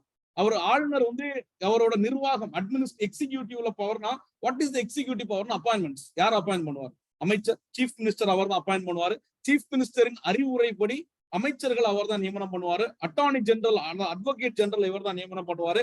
மாநில அரசு தலைமை வழக்கறிஞர், மாநில அரசு பணியாளர் தேர்வாணையத்தின் தலைவர் மற்றும் உறுப்பினர்கள். சோ அதே மாதிரி மாநில பினான்ஸ் கமிஷனா இருக்கட்டும், ஸ்டேட் பிளானிங் கமிஷனா இருக்கட்டும், அதோட தலைவர்களையும் இவர் தான் அப்பாயிண்ட் பண்ணுவார் அப்படின்றத பாக்குறோம். சோ மாநிலத்தின் சட்டமன்றத்திற்கு ஆங்கிலோ இந்திய இனத்திலிருந்து உறுப்பினர் நியமிப்பது இப்ப கிடையாது. இதெல்லாம் இவர் தான் இது பண்ணியிருந்தார். இலக்கியம், அறிவியல், கலை, கூட்டுறவு இயக்கம் ஆகியவற்றில் சிறப்பு அறிவு படைத்தவர்களை மேலவை உறுப்பினராக காலியாக இருக்கும் இடத்துல அங்க அவர் நாமினேட் பண்ணுவாரா பிரசிடென்ட். அதே மாதிரி இவரு மேலவை இருந்தா, இப்ப தமிழ்நாட்டுல வந்து நாமினேட் பண்ண முடியாது. சோ மேலவை இருந்தா வந்து இவர் நாமினேட் பண்ணுவார் அப்படின்றத பாக்குறோம். மேலும் ஆளுநர் மக்களவையின் மொத்த உறுப்பினரையில் எண்ணிக்கையில் 1.6 பங்கு உறுப்பினரை நியமிக்க முடியும். சோ அதாவது மக்களவைன்றது கிடையாது, இது 1/6 வந்து பாத்தீங்கன்னா மேலவையில தான் 1/6, மொத்தம் 6ல் 1 வந்து பாத்தீங்கன்னா ஆளுநரால நியமனம் செய்யப்படக்கூடியவங்க தான் இருப்பாங்க. ஆளுநர் தன் விருப்புரிமைக்கு ஏற்ப சிறப்பு அரசமைப்பு கடமைகளை நிறைவேற்றும் அதிகாரம் கொண்டவர். அவருக்கு டிஸ்கிரிஷனரி பவர் இருக்கும். சில இடங்கள்ல அவர் இது பண்ணலாம். ஏதாவது பாத்தீங்கன்னா ஃபார் எக்ஸாம்பிள், ஒரு ஆட்சி கலந்துருச்சுன்னா அவங்களுக்கு மெஜாரிட்டி இல்ல, நோ கான்பிடன்ஸ் மோஷன் வருது, அவருக்கு விருப்பமான யாராவது ஒருத்தர நீங்க வந்து ஆட்சி அமைங்க அப்படின்னு சொல்லி அவங்கள சீஃப் மினிஸ்டர் ஆக்கலாம். ஆக்கிட்டு அவங்க வந்து மெஜாரிட்டி ப்ரூவ் பண்ணும். சரியா? இதெல்லாம் ஒரு டிஸ்கிரிஷனரி பவர். அவ்வப்போது குடியரசுத் தலைவர் வழிகாட்டுதலின் அடிப்படையில் அவரது சிறப்பு கடமைகளை அதிகாரப்பூர்வமாக நிறைவேற்றலாம். சில எதிர்பாராத சந்தர்ப்பங்களில் ஆளுநர் அமைச்சரவை ஆலோசனைகள் இன்றி செயல்படலாம். மேலும் ஆளுநர் மத்திய அரசு மற்றும் மாநில அரசுகளிடையே பாலமாக செயல்படுறார். சில எதிர்பாராத சூழ்நிலையில அமைச்சரோட ஆலோசனை இல்லாம அவர் செயல்படலாம். சோ அது மாதிரி மேலும் ஆளுநர் மத்திய அரசு மற்றும் மாநில அரசுகளிடையே பாலமாக செயல்படுறார். He bridges the gap between the central government and the state government. மாநிலத்தின் நிகழ்வுகளை ஆளுநருக்கு உடனுக்குடன் குடியரசுத் தலைவருக்கு தெரிவிப்பார். மாநிலத்தில் என்ன நடக்குது அப்படின்றத அவர் தான் என்ன ஏஜென்ட் இல்லையா, அவர் தான் இவர் அப்பாயிண்ட் பண்ணிருக்கார். சோ ஆளுநர் மாநில சட்டமன்றத்தின் ஒரு அங்கம் ஆவார். எப்படி president is a part of parliament அப்படின்னு சொல்றோமோ, இங்க வந்து மாநில சட்டமன்றம், ஸ்டேட் லெஜிஸ்லேச்சர்ல இவரும் ஒரு அங்கம். ஏன்னா இவர் சைன் பண்ணதுக்கு அப்புறம் தான் அது சட்டமா மாறும் அப்படின்றத பாக்குறோம். ஆளுநர் மாநில சட்டமன்றத்தின் ஒரு அங்கமாவார். ஆளுநரின் சட்ட அதிகாரம் சட்டமன்றத்தில் உரையாற்றுதல். எப்படி பிரசிடென்ட் வந்து முதல் செஷன்லையும் ஃபர்ஸ்ட் பட்ஜெட் செஷன்லையும் இல்லைன்னா ஒரு கவர்மெண்டோட முதல் செஷனை உரையாற்றுவார், இவரும் அந்த மாதிரிதான். மற்றும் செய்திகள் அனுப்புதல், சட்டமன்றத்தை கூட்டுதல், சம்மன் பண்றது, இது வந்து அவரோட லெஜிஸ்லேட்டிவ் பவர். இதெல்லாம் வந்து பாத்தீங்கன்னா 10ஆம் வகுப்புல வந்து இன்னும் கிளியராகவே கொடுத்திருப்பாங்க. So legislative power, executive power, judicially power அப்படின்னு சொல்லிட்டு கிளியரா வந்து 10ஆம் வகுப்புல கொடுத்திருப்பாங்க. சரிங்களா? சோ கூட்டத்தொடரை ஒத்திவைத்தல் மற்றும் மாநில சட்டமன்றத்தை கலைத்தல் ஆகியவை ஆகும். எந்த ஒரு முன்வரைவும் சட்டமாக இயற்றப்படுவதற்கு ஆளுநரின் ஒப்புதல் தேவை. எது தேவைனாலும் எதை சட்டமாக இயற்றுறதுக்கு வந்து பாத்தீங்கன்னா ஆளுநரோட ஒப்புதல் தேவை. ஆளுநரின் மறுப்புரிமை அதிகாரங்கள் பின்வருமாறு. சோ அவர் எதை வந்து மறுக்கலாம் அப்படின்னு பாத்தீங்கன்னா, அவர் ஒப்புதல் அளிப்பதை நிறுத்தி வைக்கலாம், அப்போது அது சட்டமாவது தவிர்க்கப்படும். அவர் ஒப்புதல் அளிப்பதை என்ன பண்ணலாம்? அவருக்கு மறுப்புரிமை இருக்கு, ஒப்புதல் அளிக்கிறத நிறுத்தி வைக்கலாம். சோ இப்போ ஒரு மசோதா கொண்டு வராங்க அப்படின்னா அவர் வந்து சைன் பண்றதை நிறுத்தி வைக்கலாம், ஸ்டாப் பண்ணலாம். So he can hold his assent அப்படின்றத பார்க்கலாம், அப்போது சட்டமாக தவிர்க்கப்படும். இது வந்து அவரோட வீட்டோ பவர்ல. முன்வரவை தவிர்த்து எந்த ஒரு முன்வரவையும் மறுபரிசீலனைக்காக மாநில சட்டமன்றத்துக்கு திருப்பி அனுப்பலாம். சோ முன்வரைவை தவிர்த்து அவர் வந்து எந்த ஒரு முன்வரைவையும் மறுபரிசீலனைக்காக ரீகன்சிடரேஷன் அனுப்பிச்சு விடலாம். ரீகன்சிடரேஷன் பண்ணதுக்கு அப்புறம் இதில் அவர் மறுப்புரிமை அதிகாரத்தை 2வது முறை பயன்படுத்த முடியாது. 2வது வாட்டி இவர் ரீகன்சிடரேஷன் பண்ணி விட்டானா கட்டாயம் இவர் 2வது வாட்டி திரும்ப அனுப்ப முடியாது, இவர் சைன் தான் பண்ணணும். ஆனா இவர் இன்னொன்னு பண்ணலாம், இவர் he can reconsider for the president. அந்த மசோதா இப்ப பார்லிமெண்ட்ல இருந்து இங்க சட்டசபையில இருந்து இப்ப அமைச்சர்கள்லாம் சேர்ந்து முதலமைச்சர்லாம் சேர்ந்து ஒரு மசோதாவை தாக்கல் செஞ்சு அனுப்பிச்சிட்டாங்க. இவர் என்ன பண்ணலாம், இப்ப இதுல வந்து கொஞ்சம் தப்பா இருக்கு மாத்துங்கன்னு சொல்லி அனுப்பிச்சு விடலாம். இவங்க என்ன பண்றாங்க, மாத்துங்க அப்படின்னு சொல்லி அனுப்பிச்சு விட்டாங்கன்னா, மாத்தாம அனுப்பிச்சு விட்டா கூட அவர் கட்டாயம் சைன் பண்ணும். ஏன்னா chief minister and council of minister, அந்த சட்டப்பேரவை வந்து மக்களவை, மக்களால தேர்ந்தெடுக்கப்பட்ட அவை. கவர்னருங்கிறது ஒரு அப்பாயிண்ட் பண்ண ஒரு ஆளுதான். இவங்க மக்களால நியமனம் செய்யப்பட்டவர்கள். யாருக்கு அதிகாரம் அதிகமா இருக்குன்னா மக்களால தேர்ந்தெடுக்கப்பட்டவங்களுக்கு தான் அதிகாரம் அதிகமா இருக்கு. So maybe in sometimes governor has more power than the legislative assembly executive executives இல்லனா சிஎம் ஓடயோ கவர்னருக்கு அதிகமான பவர் இருக்கு. But not all the times. சில டைம்ல இருக்கும்போது அதிகமான பவர் இருக்கு. அது சில டைம்ல தான். எப்போ கான்ஸ்டிடியூஷனல் கிரைசிஸ் வரும்போதோ ஒரு 356 வந்து இம்ப்ளிமெண்ட் ஆகும்போது 356 சும்மா எல்லாம் கொண்டு வர முடியாது. அவசர நிலை வரும்போது அப்போ வந்து he has more power. But generally, the chief minister and council of minister enjoys the more power because they are the direct representatives of the people அப்படின்றத பாக்குறோம். இரண்டாவது முறை பயன்படுத்த முடியாது. கட்டாயம் சைன் பண்ணிதான். ஆனா இவருக்கு இன்னொரு பதவி இது இருக்கு. He can send the reconsideration for to the president. இதை வந்து குடியரசுத் தலைவருக்கு அனுப்பிச்சு விடலாம். குடியரசுத் தலைவர் அதுல திருத்தம் சொல்லி அனுப்பிச்சு விட்டார்னா இவங்க திரும்ப அனுப்பிச்சு விட்டா குடியரசுத் தலைவர் கட்டாயம் சைன் பண்ணணும் கிடையாது. கவர்னர் கட்டாயம் சைன் பண்ணும். அதே இது குடியரசுத் தலைவர் பார்லிமெண்ட்ல அனுப்பிச்சு விட்டா கட்டாயம் அவர் சைன் பண்ணணும் ரீகன்சிடரேஷனுக்கு அப்புறம். இங்க அப்படி கிடையாது. ஸ்டேட் அனுப்பிச்சு விட்டா நான் கட்டாயம் சைன் பண்ணணும் கிடையாது. நான் ஸ்டேட் கூட கம்பேர் பண்ணும்போது குடியரசுத் தலைவர் அங்க வந்து உயர்ந்த பதவி வகிக்கிறார். அதே இது சென்ட்ரல் கவர்மெண்ட் அனுப்பிச்சு விட்டா ஹி மஸ்ட் சைன். அமெண்ட்மெண்ட் பில்லுக்கு நம்ம பார்த்தோம் 24வது amendment 1971 he must sign for an amendment bill. அமெண்ட்மெண்ட் பில் போனா அவர் ரீகன்சிடரேஷனோ பாக்கெட் வீட்டோ எதுவுமே பண்ண முடியாது. அவர் கட்டாயம் சைன் பண்ணி தான் அனுப்பிச்சுடணும் அப்படின்றத பாக்குறோம். சரி, மாநில சட்டமன்ற திருத்தியோ அல்லது திருத்தாமலையோ மீண்டும் அந்த முன்வரைவை நிறைவேற்றி திரும்ப அனுப்பும் பட்சத்தில் அதற்கு அவர் ஒப்புதல் அளிப்பதை தவிர அவருக்கு வேற வழியே கிடையாது. யாருக்கு? கவர்னர். ஒரு வாட்டி எப்பா இதை வந்து திருத்துங்கப்பா அப்படின்னு அனுப்பிச்சுடலாம். என்ன இவர் பாட்டுக்கு திருத்த சொல்ற, இவர் தான் பெரிய ஆளா, திருத்தாம அப்படியே அனுப்பிச்சுடும் அப்படின்னு அனுப்பிச்சுட்டாலும் அவர் சைன் பண்ணி தான் வேற வழி கிடையாது. அப்படின்னா யாருக்கு பவர் இருக்கு? இவங்களுக்கு ஒரு ரீகன்சிடர் பண்றதுதான். ஒரு இது கொஞ்சம் தப்பா இருக்க மாதிரி இருக்குன்னு சொல்லலாம். ஆனா வந்து மக்களால் தேர்ந்தெடுக்கப்பட்டவங்களுக்கு தான் அதிகாரம் அதிகமா இருக்குன்றதை இந்த இடத்துல கிளியரா பாக்குறோம். சரிங்களா? அவருக்கு வேற வழியே இல்லை. சோ ஆளுநர் தேவை என்று கருதினால் ஒரு முன்வரவை குடியரசுத் தலைவரின் கருத்துக்காக நிறுத்தி வைக்கலாம். he can send the reconsideration for president. பிரசிடென்ட்க்கு அனுப்பிச்சு விடலாம். ஆளுநரின் நீதித்துறை அதிகாரம் என்பது மாநிலத்தின் செயலதிகாரத்திற்கு உட்பட்ட எந்த ஒரு குற்றத்திற்காகவும் எந்த ஒரு சட்டத்தின் தொடர்பாக தண்டிக்கப்பட்ட ஒரு நபருக்கு மன்னிப்பு அளிப்பது. ஸ்டேட் கவர்மெண்டோட இதுல வரக்கூடிய செயலதிகாரத்திற்கு வரக்கூடிய ஏதாவது ஒரு குற்றத்துக்கு வந்தா எந்த ஒரு குற்றத்தை தண்டிப்பது மன்னிப்பது வந்து பாத்தீங்கன்னா ஆளுநருக்குள்ள பார்டனிங் பவர். சோ இது பிரசிடென்ட்க்கு இருக்கு. 72வது ஆர்டிகிள் படி பிரசிடென்ட்க்கு இருக்கு. இவருக்கும் பார்டனிங் பவர் இருக்கு. சோ ஆனா இவரோட பார்டனிங் பவர் 161ல இருக்கு. இவருக்கும் அவருக்கும் என்ன வித்தியாசம் அப்படின்னு பாத்தீங்கன்னா அவர் வந்து ஒரு கொலை தண்டனையை கூட முழுமையாக ரத்து செய்ய முடியும். அதாவது ஒரு தூக்கு தண்டனை கூட முழுமையான ரத்து செய்ய முடியும். இவருக்கு வந்து என்ன அப்படின்னா முழுமையான ரத்து செய்ய முடியாது. அதை குறைக்கலாம். தண்டனையோட தூக்கு தண்டனை தன்மையை குறைக்கலாம், ஆயுள் தண்டனையா குறைக்கலாம். சோ ஆனா முழுமையான ரத்து செய்ய முடியுமா அப்படின்னா இவருக்கு கிடையாது அப்படின்றத பாக்குறோம். மத்தபடி இவர் காலத்தை குறைக்கலாம், தன்மையை குறைக்கலாம், ஓய்வளிக்கலாம், ரெப்ரைவ் பண்ணலாம், ரெஸ்பைட் கொடுக்கலாம். சோ இந்த மாதிரி எல்லா ஃபங்க்ஷன்ஸும் பார்டனிங் பவர் யாருக்கு இருக்கு அப்படின்னா கவர்னருக்கு இருக்கு. அவருக்கும் மன்னிக்கும் அதிகாரம் இருக்கு. சோ அப்படின்னா என்னென்ன பார்த்திருக்கோம் அப்படின்னு பாத்தீங்கன்னா அவருக்கு லெஜிஸ்லேட்டிவ் பவர் இருக்கு, எக்ஸிக்யூட்டிவ் பவர் இருக்கு, ஜுடிஷியல் பவர் இருக்கு அப்படின்றத பார்த்தோம். சோ அவர் எக்ஸிக்யூட்டிவ் பவர்ல என்னன்னா அப்பாயின்மெண்ட்ஸ் பாக்குறோம். யார் அப்பாயின்ட் பண்றாரு? Chief minister, council of minister, attorney general, public service commission, state finance commission, planning கமிஷன்ல மெம்பர்ஸ், சேர்மன், இவங்க எல்லாருமே அவர் அப்பாயின்ட் பண்றாரு. சோ அதுக்கப்புறம் வந்து பாத்தீங்கன்னா அவரோட இது லெஜிஸ்லேட்டிவ் ஃபங்க்ஷன்ஸ் வந்து பாத்தீங்கன்னா லெஜிஸ்லேஷன்ல அவர் சம்மன் பண்ணலாம், அவையை வந்து ப்ரோராக் பண்ணலாம். அது அவரோட இதுல இருக்கு. அவையில மீட்டிங் அட்டன் பண்ணலாம், அட்ரஸ் பண்ணலாம். சென்ட்ரல் கவர்மெண்ட்டுக்கு இவருக்கு ஒரு பாலமா அமைஞ்சுக்கலாம். சோ அதே மாதிரி இவங்களுக்கு வந்து ஏதாவது ஒரு இது சொல்லணும்னா மெசேஜ் அனுப்பிச்சுடலாம். சோ இங்க இருந்து இவர் வந்து இங்க நடக்கக்கூடிய விஷயத்த அங்க பிரசிடென்ட்டுக்கு இவர் இன்ஃபார்ம் பண்ணும். சோ அதுக்கப்புறம் வந்து பாத்தீங்கன்னா இவர் வந்து அந்த பில் வரும்போது ரீகன்சிடரேஷனுக்கு அனுப்பிச்சுடலாம். பட் திரும்ப ரீகன்சிடரேஷன் வந்து வரும்போது ஹி மஸ்ட் சைன் அப்படின்றத பாக்குறோம். சோ அதுக்கப்புறம் வந்து பாத்தீங்கன்னா அவர் வந்து பிரசிடென்ட்டுக்கு வந்து ரீகன்சிடரேஷனுக்கு அனுப்பிச்சு விடலாம் அப்படின்றத பாக்குறோம். இது வந்து இவரோட லெஜிஸ்லேட்டிவ் பவர். ஜுடிஷியல் பவர் அப்படின்னு வந்து பாத்தீங்கன்னா அவருக்கு மன்னிக்கும் அதிகாரம் இருக்கு, பார்டனிங் பவர் இருக்கு. So he can pardon all the sentences within the jurisdiction of the state. ஸ்டேட்டுக்கு உள்ளாடி வரக்கூடிய எல்லா மாநிலத்தின் செயலதிகாரத்துக்கு உட்பட எந்த ஒரு குற்றத்திற்காகவும் எந்த ஒரு சட்டத்தின் தொடர்பாகவும் தண்டிக்கப்பட்ட ஒரு நபருக்கு மன்னிப்பு அளிப்பது, தண்டனையை நிறுத்தி வைப்பது, ரிப்ராய்வ் தாமதப்படுத்துவது. சோ இங்க வந்து தண்டனையை குறைப்பது போன்ற இருப்பினும் ஆளுநருக்கு மாநில உயர் நீதிமன்ற நீதிபதிகளை பணியமர்த்தும் அதிகாரம் கிடையாது. சோ இங்க high court judges appoint by the president, not the governor. சரியா? சோ இவர்கிட்ட வந்து கன்சல்ட் பண்ணுவாங்களே தவிர இவர் வந்து அப்பாயின்ட் பண்ண மாட்டார். ஆனால் இந்த விவகாரத்தில் குடியரசுத் தலைவரிடம் அவருடன் ஆலோசிக்க வேண்டிய உரிமையை கொண்டவர். குடியரசுத் தலைவர் டிஸ்கஸ் பண்ணுவாரு, கன்சல்ட் பண்ணுவார் தவிர அப்பாயின்ட் பண்றது யாருன்னா judges of the high courts are appointed by the president. So அதை ஆளுநர் வந்து அப்பாயின்ட் பண்றாருன்னு வச்சுக்கோங்களேன், அங்க நிறைய சட்ட சிக்கல் வந்துடும். ஆளுநருக்கும் சீஃப் மினிஸ்டருக்கும் இப்பதான் வந்து அடிச்சுக்கிறாங்க. முன்னாடி வந்து பாத்தீங்கன்னா நல்லா ராப்போ இருக்கும். அவங்க ரெண்டு பேரும் நல்ல ஒரு ராப்போ இருக்குன்னா இவர் சொல்லுவாரு, இந்த ஜெயலலிதா அம்மா இருக்குன்னு சொல்லுவாங்க, இவர் தூக்கி ஜட்ஜா போடு பாத்துக்கலாம், எப்படி கூட்டிகளுக்கு கணக்கு போடும்போது நமக்கு உடனே விடுதலை கொடுத்துருவாரு அப்படின்னு சொன்னா பிரச்சனை. அதுக்காக வேண்டிதான் யார் அப்பாயின்ட் பண்றா? சோ அங்க வந்து பிரசிடென்ட் வந்து அப்பாயின்ட் பண்றாரு அப்படின்றத பாக்குறோம். சரிங்களா? உயர் நீதிமன்றம் மற்றும் உச்ச நீதிமன்ற நீதிபதிகளை பணியில் அமர்த்தும் அதிகாரம் இந்திய குடியரசுத் தலைவர் அதிகாரத்தின் கீழ் வருகிறது. குடியரசுத் தலைவருக்கு இருப்பதை போன்று அவசர கால அதிகாரங்கள் 1, 2, 3 ஆர்டினன்ஸ் பவர் கொண்டு வரலாம். அதே மாதிரி இவருக்கு 2, 1, 3 படி இவர் வந்து என்ன கொண்டு வரலாம் அப்படின்னு பாத்தீங்கன்னா ஆர்டினன்ஸ் பவர் இவர் கொண்டு வரலாம் அப்படின்றத பாக்குறோம். ஆளுநருக்கு கிடையாது, அவசர கால அதிகாரம் ஆளுநருக்கு கிடையாது அப்படின்னு சொல்றாங்க. ஆனா இவருக்கும் அரசியல் இது உண்டுங்க. சோ 2, 1, 3 குடியரசுத் தலைவருக்கு இருப்பதை போன்ற அவசர கால அதிகாரங்கள்லாம் அவசர கால சட்டம் கொண்டு வர முடியும். சோ அதாவது எமர்ஜென்சி, இது வந்து இந்த இடத்துல அவசர காலம் சொன்னது என்னன்னா அவசர சட்டம் இல்ல, அவசர காலம். அவசர காலம்னா எமர்ஜென்சி வந்து யார் தான் கொண்டு வர முடியும்? பிரசிடென்ட் தான் கொண்டு வர முடியும். ஸ்டேட் எமர்ஜென்சி கூட பிரசிடென்ட் தான் வந்து ப்ரொக்ளைம் பண்ணுவார். இவர் வந்து பிரசிடென்ட்டுக்கு போல இங்க ஆக்ட் பண்ணுவார்.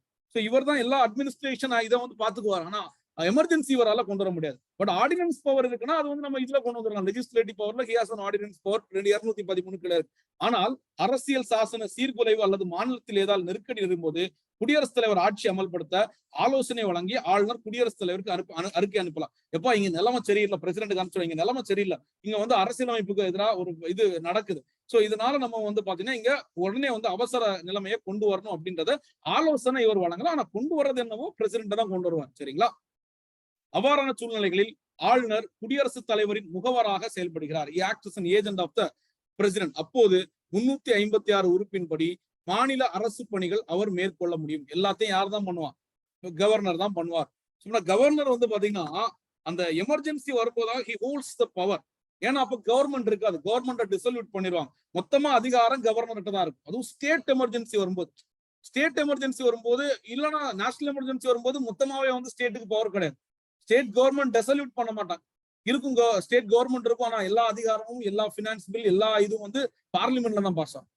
சோ அங்க வந்து ஃபுல் அண்ட் ஃபுல் வந்து பிரசிடென்டோட ரூல் வந்து வந்துடும். சோ ஆனா இங்க வந்து ஸ்டேட் எமர்ஜென்சி வரும்போது வந்து பாத்தீங்கன்னா கவர்மெண்டே இருக்காது. யாரோட கண்ட்ரோல்ல வந்துரும்னா கவர்னரோட கண்ட்ரோல்ல வந்துடும். He acts as a agent of president அப்படின்றத பாக்குறோம். சோ கவர்னருக்கு என்னென்ன அதிகாரம் இருக்குன்னா legislative, executive and judicial powers இருக்கு அப்படின்றத பாக்குறோம். சோ அது தாண்டி அவருக்கு டிஸ்கிரிஷனரி பவர் இருக்கு. 356 அவர் டிஸ்கிரிஷனரி, அந்த டைம்ல அவங்க தான் ஃபுல்லா அதிகாரத்தை கண்ட்ரோல் வச்சுக்குவாங்க. அந்த மாதிரி வந்து பாத்தீங்கன்னா ஏதாவது ஒரு இதுக்கு பார்ட்டிக்கு மெஜாரிட்டி இல்லை அப்படின்னா he can appoint a person as a chief minister and ask them to prove the majority. அவங்கள வந்து பெரும்பான்மை நிரூபிக்க சொல்லலாம். இந்த மாதிரிப்பட்ட அதிகாரங்கள் அவருக்கு இருக்கு அப்படின்றத பாக்குறோம். அரசு பணிகளை அவர் மேற்கொள்ள முடியும். முதலமைச்சர் தலைமையில் அமைந்த அமைச்சரவை குழு. சோ இங்க வந்து சீஃப் மினிஸ்டர் கீழே இருக்கக்கூடிய அமைச்சரவை குழு. Council of minister headed by the chief minister. There shall be a council of minister headed by the chief minister who shall aid and advise the governor அப்படின்னு சொல்லி நம்ம பாக்குறோம். சோ ஒரு கவுன்சில் ஆஃப் மினிஸ்டரும் ஒரு சீஃப் மினிஸ்டரும் இருப்பாங்க. அவங்க யாருக்கு 163 சொல்லுது யாருக்கு அட்வைஸ் பண்ணுவாங்க அப்படின்னு பாத்தீங்கன்னா கவர்னருக்கு இவங்க தான் அட்வைஸ் பண்ணுவாங்க. The chief minister is the head of the cabinet, head of the government. State கவர்மெண்டோட ஹெட் யார் அப்படின்னு பாத்தீங்கன்னா இவர் தான்.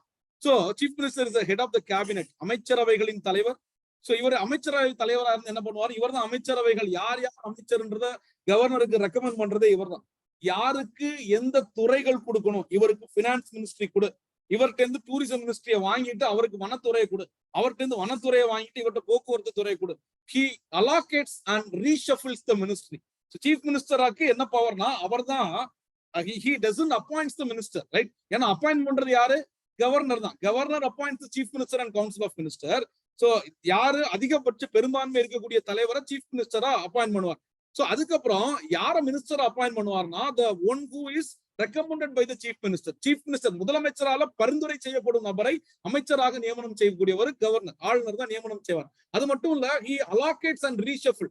யார் யாருக்கும் எந்தெந்த துறைகள் கொடுக்கிறது, அந்த துறைகளை மாற்றி அமைக்கிறது யாருக்கு அதிகாரம் இருக்குன்னா சிஎம்க்கு தான் அதிகாரம் இருக்கு அப்படின்றத பாக்குறோம். ஒரு மினிஸ்டர் வந்து இறந்துட்டாலோ ஏதாவது ஒண்ணு பண்ணிட்டாலோ அங்க வந்து அமைச்சரவை கலையாது, அந்த மினிஸ்ட்ரியை மாத்திக்குவாங்க. அதே ஒரு சிஎம் இறந்துட்டாலோ சிஎம் பவர் ரிசைன் பண்றா மொத்த மினிஸ்ட்ரி கலைஞ்சு திரும்ப மொத்தமா புதுசா தான் பதவி பிரமாணம் செஞ்சுக்குவாங்க. ஃபார் எக்ஸாம்பிள் ஜெயலலிதா அம்மையார் இறந்த டைம்ல வந்து பாத்தீங்கன்னா மொத்த அமைச்சரவையும் கலைக்கப்பட்டு ஓபிஎஸ் எல்லாம் வந்து உட்காந்து ஓபிஎஸ் வந்து சிஎம்ஆ பதவி ஏற்கிறார். கூட இருக்கக்கூடிய எல்லா மினிஸ்டரும் நைட்டோட நைட்டா பதவி ஏற்பாங்கல்ல, எல்லாருமே மொத்த அமைச்சரவை கலைக்கப்பட்டு புதிதாக அமைச்சரவை உருவாக்கப்படுது அப்படின்றத பாக்குறோம். சோ அந்த மாதிரிதான். சோ இங்க வந்து ஆனா ஒரு மினிஸ்டர் இறந்தாலும் மினிஸ்டரோட பதவி தூக்குனாலும் அப்படி கிடையாது. ஆனா சீஃப் மினிஸ்டர் ரிசைன் பண்ணாலோ ஆட்சி கலஞ்ச மாதிரி திரும்ப மெஜாரிட்டி ப்ரூவ் பண்ணி அடுத்த ஆட்சியை கொண்டு வரணும் அப்படின்றத பாக்குறோம். who enjoys the majority of the house. in practice அப்படிதான் கொண்டு வந்தாங்க. அப்பதான் வந்து பாத்தீங்கன்னா அடுத்தது அந்த கூவத்தூர்ல கொண்டு வச்சுட்டு அதுக்கப்புறம் தான் மெஜாரிட்டி இருக்கா இல்லையா அப்படின்றத செக் பண்ணும்போதான் சோ இங்க சட்டையெல்லாம் கிழிச்சிட்டு சண்டெல்லாம் போட்டு நம்பிக்கையில்லா தீர்மானம் எல்லாம் கொண்டு வந்தாங்க அப்படின்றத பார்த்தோம். ரைட்டா? சோ அப்படின்னா நம்பிக்கை இருக்கான்றத ரெண்டா டெஸ்ட் பண்ணிருக்காங்க, ஃப்ளோர்ல டெஸ்ட் பண்ணிருக்காங்க, நம்பிக்கை எப்படியோ மெயின்டைன் பண்ணிட்டாங்க அப்படின்றத பாக்குறோம். இன் practical who is the real executive head, nominal executive. உண்மையான தலைவர் யாரு, அரசாங்கத்தோட தலைவர் யார் அப்படின்னு பாத்தீங்கன்னா அவரு முதலமைச்சர் தான். The real executive head of the state வந்து பாத்தீங்கன்னா chief minister. As per the article 164ல 1 வந்து பாத்தீங்கன்னா the chief minister of the state shall be appointed by the governor of the state. நமக்கு தெரியும் கவர்னரால தான் chief minister அப்பாயிண்ட் பண்ணப்படுவார் அப்படின்றத பாக்குறோம். Power and functions of the chief minister. So இதை பிரிக்கணும் அப்படின்னு பாத்தீங்கன்னா chief ministerோட power with related to council of minister, with related to governor, with related to state legislative assembly அப்படின்றத பாக்குறோம். இது வந்து அதான் 10th bookல இதெல்லாம் கொஞ்சம் இன்னும் நல்லாவே கிளியரா கொடுத்திருப்பாங்க. As the real executive head of the state, உண்மையான எக்ஸிகியூட்டிவா இருக்கும்போது இவர் வைட் பவர்ஸ் இருக்கு and perform number of functions. So important functions என்ன அப்படின்னு பாத்தீங்கன்னா he is a head of the council of minister. முதல் இது வந்து பாத்தீங்கன்னா அவர் அமைச்சர்கள், எல்லா அமைச்சர் தான் பெரிய ஆளா சுத்திட்டு இருப்பாங்க. எல்லா அமைச்சருமே எல்லாம் பெரிய கிங் மாதிரி தான் இருப்பாங்க. அந்த அமைச்சர்களுக்கே தலைமை அமைச்சர் தான் முதல் அமைச்சர், முதன்மையான அமைச்சர். அமைச்சர்கள் ஒரு துறை வச்சிருப்பாங்க, 2 துறை வச்சிருப்பாங்க. சட்ட ஒழுங்கு இந்த மாதிரிப்பட்ட முக்கியமான துறைகளை வைத்துக் கொள்பவர் தான் வந்து பாத்தீங்கன்னா முதலமைச்சர். இப்ப பாத்தீங்கன்னா முதலமைச்சர் வைத்திருக்கக்கூடிய துறையில இருந்தா வந்து பாத்தீங்கன்னா இப்போ உதயநிதி ஸ்டாலினுக்கு எல்லாம் வந்து பாத்தீங்கன்னா சிறப்பு திட்ட அமலாக்கத்துறை அப்படின்றது ஒண்ணு கொடுத்திருந்தாங்க. ஸ்பெஷல் ஸ்கீம்ஸ் இம்ப்ளிமெண்டேஷன் டிபார்ட்மெண்ட், அதெல்லாம் வந்து பாத்தீங்கன்னா சிஎம் இருந்தது. சிஎம் ஒரு டிபார்ட்மெண்ட் எடுத்து கொடுத்தாங்க, வேற மினிஸ்டர் இருந்து எடுத்து கொடுக்கல, விளையாட்டுத்துறை மட்டும் மாத்தி கொடுத்திருந்தாங்க. சோ அப்படின்னா முதலமைச்சர் வந்து நிறைய அமைச்சரவை, நிறைய மினிஸ்ட்ரிஸை ஹோல்ட் பண்ணி வச்சிருப்பார், நிறைய டிபார்ட்மெண்ட் வச்சிருப்பார், நிறைய. அதனாலதான் அவர் முதலமைச்சர் அப்படின்னு சொல்றோம். நிறைய மினிஸ்ட்ரிக்கு அவர் ஹெட், நிறைய பொறுப்பு கூறா இருக்கணும், லா அண்ட் ஆர்டர் அவரோட கண்ட்ரோலர், அவரோட மினிஸ்ட்ரி கீழே வரும். இந்த மாதிரிப்பட்ட இருக்கனால அவர் ஹெட் ஆஃப் த மினிஸ்டர்ஸ் அப்படின்னு சொல்றோம். Is head of the cabinet minister. அப்படின்னா as head of the cabinet minister இவர் என்ன பண்ணுவார் அப்படின்னா he guides, controls the ministers. So என்ன பண்ணணும், என்ன பண்ணக்கூடாது, அவங்களுக்கு வந்து அட்வைஸ் கொடுப்பாரு, கண்ட்ரோல் பண்ணுவார், இப்படி பண்ணக்கூடாது அப்படின்ற சொல்லுவாரு. அவங்களுக்கு ஒரு மீட்டிங் நடந்துச்சுன்னா இவர் தான் அந்த மீட்டிங்க்கு ஹெட்டா இருப்பாரு. he is the head of the cabinet meetings and also அவர் வந்து பாத்தீங்கன்னா அந்த மீட்டிங் நடக்கும்போது மட்டும் இல்ல, சோ மீதி டைம்ல வந்து பாத்தீங்கன்னா அவர் அவங்களுக்கு பதவி அலாகேட் பண்றது அவர்தான். he allocates the ministries portfolios among the minister, he reshuffles the ministry, அத மாத்தி அமைக்கக்கூடிய பவர் அவர்ட்ட தான் இருக்கு. he recommends the appointment for the minister அப்படின்றத இவர் யாரை ரெக்கமெண்ட் பண்றாரோ அவங்கள தான் கவர்னர் வந்து அப்பாயிண்ட் பண்ணுவாருன்றது கவுன்சில் ஆஃப் மினிஸ்டர் கூட இவருக்கு இருக்கக்கூடிய ரிலேஷன்ஷிப் பண்றத பாக்குறோம். he controls, guides the ministers அப்படின்றத பாக்குறோம். at the head of the council of minister, chief minister has more power in the ministry, in ministry making. he can recommend the appointment of minister and designate them as a cabinet minister. எப்போ governor இவரை வந்து அமைச்சர் ஆக்குங்க அப்படின்னு சொல்லிட்டு இவர் recommend பண்ணுவாரு. and designate them as a cabinet minister or ministry of state or deputy minister, துணை அமைச்சர்கள். இதெல்லாம் வந்து பாத்தீங்கன்னா நம்மளுக்கு பொதுவா கிடையாது, நம்மளுக்கு அமைச்சரை தான் வச்சிருக்கோம். cabinet minister, he can change portfolios, அதான் சொன்னேன்ல, he can allocate and reshuffles the portfolios. அவங்களுக்கான துறைகளை ஒதுக்கலாம், அதை வந்து மாத்தவும் இவருக்கு அதிகாரம் இருக்கு. he can even recommend for the removal of minister. Removal of minister பொதுவா என்ன சொல்லுவாங்கன்னா, எப்ப நீ ராஜினாமா பண்ணிரு அப்படின்னு அவங்ககிட்ட சொல்லுவாங்க. அப்படி அவங்க ராஜினாமா பண்ணலன்னா நான் அவனை தூக்குவேன் அப்படின்னு பொதுவா அவங்களாவே ராஜினாமா பண்ணிடுவாங்க. அதுக்கப்புறம் வேற மினிஸ்ட்ரி வந்து அமைச்சு கொடுப்பாங்க, அப்படி வேற ஆளும் அந்த போஸ்டிங் போடுவாங்க. he can even recommend the removal of minister. அதுக்கப்புறம் நான் சொன்னேன் இல்லையா, he preside over the meeting of the cabinet and makes major policy and decision of the government. அந்த கேபினெட் மீட்டிங் நடக்குதுன்னா யார் தலைவர், அங்க அவர் தான் தலைவர், சீஃப் மினிஸ்டர் இல்லையா. he preside over the meeting of the cabinet and makes the major policy decision of the government. அரசோட முக்கியமான கொள்கை முடிவுகள், விவாதங்கள் எல்லாமே வந்து பாத்தீங்கன்னா அவர் தான் முடிவெடுப்பார். as a head of the cabinet, he influences the cabinet meeting and make the decisions அப்படின்றத பாக்குறோம். அவர் சொல்றது அங்க கடைசியில முடிவா வரும் அப்படின்றத பாக்குறோம். ஒரு அமைச்சர் என்னதான் எத்தனை பேர் சொன்னாலும் அதை கேட்டு அவர் எடுக்கக்கூடிய முடிவு தான் அங்க இறுதி முடிவு அப்படின்றத பாக்குறோம். அந்த மாதிரி அவர் பவர்ஸ் வந்து என்ஜாய் பண்றாரு. he acts as a channel of communication between the governor and the council of ministers. ஏதாவது கவர்னருக்கு வந்து ஒரு துறை சார்ந்த தகவல்கள் தேவை அப்படின்னா அந்த அமைச்சர்கிட்ட கேட்க மாட்டார். யார்கிட்ட கேட்பாங்கன்னா முதலமைச்சர்கிட்ட தான் கேட்பாங்க. முதலமைச்சரோட செயலாளர்லாம் இருப்பாங்க, தலைமைச் செயலர்லாம் இருப்பாங்க. சோ அவங்க மூலமா முதலமைச்சர்கிட்ட தான் அது வரும். அவங்க அங்கிருந்து அந்த துறை சார்ந்த விஷயங்கள், இப்ப பினான்ஸ் டிபார்ட்மெண்ட்னா பினான்ஸ் மினிஸ்டர்கிட்ட இருந்து வாங்கி இங்க கவர்னருக்கு கொடுப்பாங்க. அப்படின்னா இவர் வந்து இடையில ஒரு மீடியேட்டரா இருக்காரு. he acts as a channel of communication between the ministers and governor அப்படின்றத பாக்குறோம். So he acts as a sole channel of communication between the council of minister and the governor. He communicates to governor all the decision of the cabinet related to administrative and legislative proposal. So நிர்வாகம் மற்றும் சட்டப்பூர்வமான என்னென்ன முன்மொழிறாங்களோ, என்னென்ன பரிந்துரை செய்யறாங்களோ அதெல்லாம் இவர் யார்கிட்ட inform பண்ணுவார், கவர்னர்கிட்ட இன்ஃபார்ம் பண்ணுவார். ஏன்னா கவர்னர் யார்கிட்ட இன்ஃபார்ம் பண்ணும், அவர் அங்க பிரசிடென்ட்டை இன்ஃபார்ம் பண்ணுவோம். கவர்னருக்கு அப்புறம் யார் என்னென்ன நடக்குதுன்றது யார் இன்ஃபார்ம் பண்ணுவோம், chief minister. Chief minister act as a channel of communication between the governor and council of ministers. He scrutinizes all papers, bills, resolution that are placed before the legislature. எல்லா பில்லையும் உண்மையில check பண்ணுவாரா check பண்ண மாட்டாரான்னு அது வேற.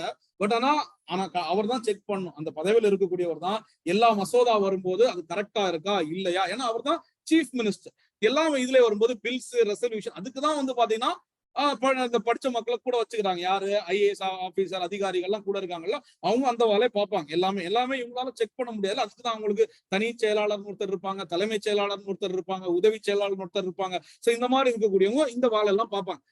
ஆனா அவரோட power கீழே வரக்கூடியது. அவரால் டைரக்டா பண்ண முடியல, அவர் கீழே இருக்கக்கூடிய ஆட்கள் வச்சு பண்ணிக்கிறார். ஹி ஸ்க்ரூட்டினைசஸ் ஆல் பேப்பர் பில்ஸ், எல்லா மசோதாக்கள் எல்லா தீர்மானங்களை எல்லாத்தையும் இவர் தான் ஸ்க்ரூட்டினைஸ் பண்ணுவாரு. Though in theory, all the major appointments are made by the governor. தியரியில வந்து நம்ம பார்க்கும்போது கவர்னர் தான் எல்லா அப்பாயின்மெண்ட்டும் பண்ற மாதிரி இருக்கும். டிஎன்பிசியோட சேர்மனை கவர்னர் அப்பாயின்ட் பண்றாருன்னு இருக்கும். அங்க பார்த்தா டிஎன்பிசியோட சேர்மனோட பதவியே காலியா இருக்கும். நீ ஒரு 50 லட்சம் ரூபாய் கொடுறா, நீ ஒரு 1 கோடி ரூபாய் கொடுறா அப்படின்னு கூட கேட்கலாம். அது எப்படி கேட்பாங்கன்னு தெரியாது. சோ கொடுத்தா உனக்கு இந்த போஸ்டிங் கொடுத்துரும். அவங்க இங்க வந்து அப்புறம் என்ன பண்ணுவாங்க, எப்போ அந்த ஓஎம்ஆர் ஸ்கேனரை மாத்தி கொடுறா, இதை இங்க மாத்தி கொடுறான்னு அவங்க அதுல காசோ கமிஷனோ அடிச்சு இங்க டிஎன்பிசியில படிக்கிறவன வாழ்க்கையை வந்து பாழாகிரும். அந்த மாதிரி இல்லாம ஒரு நேர்மையான தலைவர் எல்லாம் போட்டு காசுலாம் வாங்காம கவர்மெண்ட் பண்ணாங்கன்னா அது மக்களுக்கு வந்து யூஸ்ஃபுல்லா இருக்கும். சரிதான், ரைட். நம்ம இதை பார்ப்போம். Though in theory all major appointments are made by the governor, ஆனா இன் பிராக்டிஸ் எல்லாமே யாராலதான் பண்ணப்படுது, யாரோட அறிவுரைப்படுது. சீஃப் மினிஸ்டர் சொல்லுவார், பா இவரை வந்து போடுங்கப்பா, இவர் ரிட்டையர்ட் ஆகிறாருப்பா, இவர் டிஜிபி போஸ்டிங் முடியுது, இவருக்கு அடுத்து ஒரு போஸ்டிங் கொடுக்கணும், இவரை வந்து எதுவா போடுங்க, இவரை வந்து டிஎன்பிசியோட சேர்மனா போடுங்க அப்படின்னு சொல்லுவாங்க. இவர் இல்லைன்னா இவருக்கு வந்து தலைமைச் செயலாளர் பதவி முடியுது, இவரை டிஎன்பிசி சேர்மனா போடுங்க அப்படின்னு. டிஎன்பிசி சேர்மனுக்கு 62 வயசு வரைக்கும் தான் இருக்கும், 2 வருஷம் தான் பணியாற்ற முடியும். என்ன வந்து சீஃப் இன்ஃபர்மேஷன் கமிஷனரை போடுங்க தலைவரை, நான் அங்க போயிடுறேன், 5 வருஷம் கவர்மெண்ட் சம்பளம் வாங்கலாம் அப்படின்னு சொல்லிட்டு அவர் கூட ஜம்ப் அடிச்சிடலாம். ஸோ அதனால டிஎன்பிசி சேர்மனுக்கு எத்தனை வருஷம் தான் டென்யூர் வந்து பாத்தீங்கன்னா 62 வயசு வரைக்கும் தான் மேக்சிமமா இருக்க முடியும். சரி, இப்போ அடுத்து டிஎன்பிசி சேர்மன் வந்து போடுவாங்க. நான் சொன்ன நியூஸ் வந்து ரிஃப்ளெக்ட் ஆகும். Right. Though in theory all major appointments are made up of governor, in practice all appointments are actually made on the chief of the advice of the chief minister. இதுல 2 விஷயம் சொல்லியிருக்கேன். Chief information கமிஷனருக்கு 65 வயசு வரைக்கும் பதவி இருக்கும். TNPSC சேர்மனுக்கு 62 வயசு. நீங்களே இப்போ ஒரு ஐஏஎஸ் ஆபீசர் இருக்கீங்க, 60 வயசுல உங்களுக்கு ரிட்டையர்மெண்ட் ஆகுது. ரிட்டையர்மெண்ட் ஆனோன்னா உங்ககிட்ட சொல்றாங்க டிஎன்பிசி சேர்மனா உங்களை தூக்கி போடுறேன் அப்படின்னு. நீங்க யோசிப்பீங்களா? 2 வருஷம் இருந்தா 2 வருஷம் தான் இருக்க முடியும், ஆக்டிவ் இல்லாம போயிருவோம். நம்ம என்ன ஆயிரும், ஒரு 5 அதாவது அடுத்த ரிட்டையர்ட் ஆன 2 வருஷம் கழிச்சு ரிட்டையர்மெண்ட் ஆயிரும். அடுத்த திரும்ப எந்த பதவி யாரும் வந்து கொடுக்க போறதும் கிடையாது. சோ அப்புறம் வந்து அதுக்கப்புறம் வயசாயிரும், நம்மளுக்கு ஒண்ணுமே செய்ய முடியாது. அதே 65 வயசு வரைக்கும் கவர்மெண்ட்ல ஒரு பொசிஷன் கிடைக்குன்னா எதை நீங்க ப்ரிஃபர் பண்ணுவீங்க? 2 வருஷமா 5 வருஷம் ரெஸ்ட் வேணும், இல்ல டிஎன்பிசியை நான் மாத்தணும் அப்படின்னு நினைச்சேன்னா அந்த 2 வருஷத்தை ப்ரிப்பேர் பண்ணலாம். இல்லைன்னா 5 வருஷம் சீஃப் இன்ஃபர்மேஷன் கமிஷனர்னா இவரை தூக்குங்க. இப்ப ராஜகோபாலன் இருக்கார், சோ அவரோட பதவி முடிஞ்சுன்னா அடுத்து ஒரு 5 வருஷம் வந்து டென்யூர் கிடைக்கும். 5 வருஷம் கிடைச்சுன்னா சீஃப் இன்ஃபர்மேஷன் கமிஷனர் அவங்களுக்கு வந்து ஒரு பதவி, கவர்மெண்டோட பொசிஷன். ஏன்னா 60 வயசுக்கு அப்புறம் வந்து பாத்தீங்கன்னா இதுல இருக்க முடியாது. எதுல இருக்க முடியாது அப்படின்னா அரசு பணியில இருக்க முடியாது. 1 வருஷம் எக்ஸ்டெண்ட் பண்ணிக்கலாம், 61 வயசுல இருக்கலாம். சரியா? சோ இதுல வந்து அப்படின்னா டிஎன்பிசி சேர்மனோட வயசு எவ்வளவு? Retirement age 62. யூபிஎஸ்சி சேர்மனோட வயசு வந்து பாத்தீங்கன்னா 65. சரிங்களா? 65. சரி. Though in theory 6 வருஷம் இருக்கலாம், ஆனா அவங்களோட சேர்மன் வந்து 6 வருஷம் இருக்கலாம். பட் இங்க வந்து அவ்வளவு டைம் இருக்கு, ரிட்டையர்ட் ஆகி வரக்கூடியவங்களுக்கு அவ்வளவு வருஷம் இருக்காது. அட்லீஸ்ட் அந்த மெம்பர் சேர்மன் போட்டாதான் அந்த பாடியை வந்து செயலாகும். இல்லைன்னா வந்து என்ன பண்ண முடியும், கொஸ்டின் பேப்பர் திறந்தா வேற ரூட்ல ஹால் டிக்கெட் இருக்கும். இந்த மாதிரிதான் ஏதாவது பண்ணுவாங்க. போற வழியிலே லாரியை மறைச்சு இந்த இங்க் எல்லாம் வச்சு மாத்தி எல்லாம் அடிப்பாங்க. ஸோ அது கரெக்டான சிஸ்டம் இருந்தாதான் கரெக்டா இருக்கும். ஒரு இடத்துல மெம்பர்ஸே இல்லை அப்படின்னா அங்க எப்படி வந்து அந்த சிஸ்டம் வந்து கரெக்டா செயலாக்க முடியும்? அது கரெக்டான மெம்பர்ஸ் அண்ட் டீம் இருந்தாதான் டிஎன்பிசி ஆக்டிவா இருக்க முடியும். சரி, ரைட். அடுத்தது வருவோம். முதலமைச்சர் தலைமையில் அமைச்சரவை அமைந்த அமைச்சரவை குழு. அமைச்சரின் நிலை, அமைச்சர்கள் குழு மற்றும் அமைச்சரவையின் தலைவராக முதலமைச்சர் உள்ளார். அமைச்சரவையோட தலைவராக யாருன்னா முதலமைச்சர். நடைமுறையில் அவர் மாநிலத்தின் உண்மையான நிர்வாக தலைவராக இருக்கிறார். மாநிலத்தோட உண்மையான நிர்வாக தலைவரா சீஃப் மினிஸ்டர் தான் இருக்கிறார். அவர் சட்டசபையின் தலைவராகவும் இருக்கிறார். இந்திய அரசு அமைப்பின்படி 164 உறுப்பின்படி மாநிலத்தின் முதல்வர் நியமிக்கப்பட வேண்டும். முதலமைச்சரின் அதிகாரங்களும் பணிகளும். மாநிலத்தின் உண்மையான நிர்வாக தலைவராக முதலமைச்சர் பெருமளவில் அதிகாரங்களை பெறுகிறார் மற்றும் பல பொறுப்புகளை நிறைவேற்றுகிறார். முதலமைச்சரின் பணிகள் பின்வருமாறு. அமைச்சர்கள் குழுவில் தலைவர் என்கிற முறையில் முதலமைச்சர் அதிக அதிகாரம் கொண்டவர். தலைவர் என்றால் அவருக்கு அதிக அதிகாரம் இருக்கு. அமைச்சரவையின் பிற அமைச்சர்களை நியமனம் செய்வதற்கு ஆளுநருக்கு பரிந்துரை வழங்குகிறார். கவுன்சில் ஆஃப் மினிஸ்டர்ல அவர் என்ன பண்ணுவார்? ரெக்கமெண்ட் பண்ணுவாரு, அலாகேட் பண்ணுவாரு, ரீஷஃபிள் பண்ணுவார். இதான் அவர் பண்ணுவார். கேபினெட் மீட்டிங்கை வந்து அவருக்கு இது பண்ணுவார், அட்ரஸ் பண்ணுவாரு, டிசிஷன் அவர் எடுப்பாரு, கைட் பண்ணுவார், மினிஸ்டர்ஸை கண்ட்ரோல் பண்ணுவாரு, அவங்க என்னென்ன பண்ணணும்ன்ற கைடன்ஸ் எல்லாம் அவர் அப்பப்போ கொடுத்துட்டே இருப்பார். அமைச்சரவை கூட்டங்களுக்கு அவர் தலைமை தாங்கிறார், மேலும் அரசாங்க முக்கிய கொள்கை முடிவுகள் எடுக்கிறார். அவர் அமைச்சரவை மற்றும் ஆளுநர்களுக்கு இடையான சேனல் ஆஃப் கம்யூனிகேஷனா இருக்காரு, ஒரு இணைப்பாக செயல்படுகிறார். நிர்வாகம் மற்றும் சட்டங்கள் தொடர்பாக எடுக்கப்பட வேண்டிய நடவடிக்கைகள் குறித்து அமைச்சரவையின் அனைத்து முடிவுகளையும் ஆளுநரிடம் தெரிவிக்கிறார். சட்டமன்றத்தில் கொண்டு வர வேண்டிய அனைத்து ஆவணங்கள், முன்வரைவுகள், தீர்மானங்கள் போன்றவற்றையும் அவர் பரிசீலனை செய்கிறார். சோ என்னென்ன இது கொண்டு வரணும் அப்படின்றத ஸ்க்ரூட்டினைஸ் பண்றாருன்னு சொல்லணும்னா அவர் தான் பரிசீலனை செய்கிறார். அனைத்து முக்கிய நியமனங்களையும் ஆளுநரை செய்வதாக எழுத்தில் இருந்தாலும் தியரட்டிக்கல் இருந்தாலும் நடைமுறையில் அத்தகைய நியமனங்கள் அனைத்தும் முதலமைச்சரின் ஆலோசனைப்படியே செயல்படுகின்றன. அடுத்தது மாநில அமைச்சரவை குழு, state council of minister. Article 163ல ஒன்னு என்ன சொல்லுதுன்னா, there shall be a council of minister headed by the chief minister to aid and advise the governor of the states, governor in exercise of his functions except when he is required by the constitution to act on his discretion. Discretion என்னன்னா, அவர் சுயமா அவரின் விருப்பத்தின் ஏற்ப அவர் என்ன வேணாலும் செய்யலாம் governor. அது எப்போ அப்படின்னா 356 வரும்போதான். கான்ஸ்டிடியூஷன் எப்ப சொல்லுதோ அப்பதான் கவர்னர் அவரோட விருப்பத்தின்படி செயல்படணும். மற்ற டைம்லாம் கவர்னர் யார் சொல்றதான் கேட்கணும் அப்படின்னா சீஃப் மினிஸ்டரும் கவுன்சில் ஆஃப் மினிஸ்டரும் சொல்றதான் கேட்கணும். அதுதான் சொல்லியிருக்காங்க 163ல 1. The Constitution of India provides there shall be a council of minister headed by the chief minister who is there to aid and advise the governor in exercise of his function except when he is required by the constitution to act in his discretion. அரசியல் அமைப்பால் அவர் விருப்பத்திற்கு ஏற்ப அவர் நடைமுறை நடக்கணும் அப்படின்னு சொல்றதை தவிர இது எல்லா நேரங்களிலும் அவர் அமைச்சர் மற்றும் முதலமைச்சரின் அறிவுரைப்படி தான் செயல்பட வேண்டும் அப்படின்றத கிளியரா சொல்றாங்க. சரிங்களா? The state council of minister is formed in the manner as the union council of minister form ஆகிற மாதிரி தான் state council of minister form ஆகுது. The leader of the majority party of the coalition party in the legislative assembly is appointed as the chief minister. ஏதாவது எங்கேயாவது majority party இல்லாம 5 சீட்டு ஜெயிச்ச கட்சிக்காரங்களோட தலைவர் CM போடுவாங்களோ? கிடையாது. மெஜாரிட்டி பார்ட்டி யார் வச்சிருக்காங்களோ, யார் மெஜாரிட்டியா சீட் வச்சிருக்காங்களோ, மெஜாரிட்டினா 234 அப்படின்னா 118 சீட் யார் வச்சிருக்காங்களோ அந்த ஒரு கட்சிக்கு இல்லைனாலும் அவங்க கூட்டணி கட்சி எல்லாம் சேர்ந்து அவங்களுக்கு சப்போர்ட் பண்ணாங்கன்னா 119 118 இருந்துச்சுன்னா அவங்க பாத்தீங்கன்னா they can become a so அவங்களோட தலைவர் பாத்தீங்கன்னா சிஎம் ஆகலாம் அப்படின்றத பாக்குறோம். பார்ட்டி மெஜாரிட்டி பார்ட்டி இல்லைன்னா கூட்டணி சேர்ந்து மெஜாரிட்டி யாரு இருக்கோ அவங்களோட தலைவர் தான் சிஎம் ஆவார் அப்படின்றத பாக்குறோம். The other ministers in the council of ministers are appointed by the governor on the advice of the chief minister. So வேற மினிஸ்டர்ஸ் எல்லாம் யார் அப்பாயிண்ட் பண்ணுவாங்க? கவர்னர் தான் அப்பாயிண்ட் பண்ணுவார். யார் சொல்றது படினா சீஃப் மினிஸ்டரோட அட்வைஸ் படி தான் கட்டாயம் பண்ண முடியும். Make a list of chief ministers in Tamil Nadu school book 11ல இருக்கும், அதை பாருங்க. அவங்களோட ஸ்கீம்ஸ், ஒவ்வொரு சீஃப் மினிஸ்டர் என்ன ஸ்கீம் கொண்டு வந்திருந்தாங்க, உங்களோட ஃபேவரட் சீஃப் மினிஸ்டர் பத்தி அந்த கதையெல்லாம் எழுதுங்க அப்படின்னு சொல்லியிருக்காங்க. Make a collage of welfare scheme which were introduced especially for women in your state. தமிழ்நாட்டுல பெண்களுக்கான திட்டங்கள் என்ன, பெண்கள் குழந்தைகளுக்கான திட்டங்கள் என்னன்னா ரொம்ப முக்கியமான திட்டம் தான். ஸோ இதெல்லாம் பாத்தீங்கன்னா நம்ம அப்படியே ரிஃப்ளெக்ட் பண்றது, எதை ரிஃப்ளெக்ட் பண்ணுதா யூனிட் 9 ரிஃப்ளெக்ட் பண்ணுது. இந்த இதுல கொடுத்திருக்க எல்லா விஷயங்களும் யூனிட் 9 ரிஃப்ளெக்ட் பண்ணுது. வெல்ஃபேர் ஸ்கீம்ஸ் அதுல இருக்கு, சீஃப் மினிஸ்டரோட லிஸ்ட் இருக்கு. ஸோ அதுக்கப்புறம் பெண்களுக்கான சிறப்பு திட்டங்கள் என்னென்ன இருக்கு அப்படின்றது அதெல்லாம் கட்டாயமா தெரிஞ்சு வச்சுக்கணும். ஸோ இப்போ கிராடில் பேபி ஸ்கீம்ஸ் எல்லாம் இருக்கு இல்லையா, அதெல்லாம் பெண்கள் குழந்தைகளுக்கான திட்டங்கள்லாம் ரொம்ப முக்கியமான திட்டம். ஸோ இங்க வெல்ஃபேர் ஸ்கீம்ஸ் ஃபார் உமன் இதை எழுதிட்டு வாங்க நாளைக்கு. Welfare schemes for women by Tamil Nadu என்னென்ன ஸ்கீம்ஸா இருக்கட்டும், ஆக்டா இருக்கட்டும். 1989ல ஒரு சட்டம் போடுவாங்க பெண்களுக்கு சொத்துல சம உரிமை அப்படின்னு சொல்லி. So welfare schemes and acts by Tamil Nadu government அதெல்லாம் எழுதிருப்பாங்க. Term of office of the council of minister. Council of மினிஸ்டருக்கு இவ்வளவு நாள் தான் டேர்ம் அப்படிலாம் சொல்ல முடியாது. ஜெயலலிதா அம்மா பீரியட்ல எல்லாம் டெய்லி காலையில எழுதும்போதே பயந்து தான் நியூஸ் பேப்பர் பார்ப்பாங்க. ஆத்தாடி நம்ம பதவி இன்னைக்கு தூக்கிட்டாங்களா அப்படின்ற மாதிரி. சோ அந்த மாதிரி நியூஸ் வந்துடும். அமைச்சர் ராஜினாமா, இங்க எல்லாத்தையுமே முதல்ல ராஜினாமா கடிதம் வாங்கி வச்சுட்டு தான் அமைச்சரவை போஸ்டிங்கே போடுவாங்க.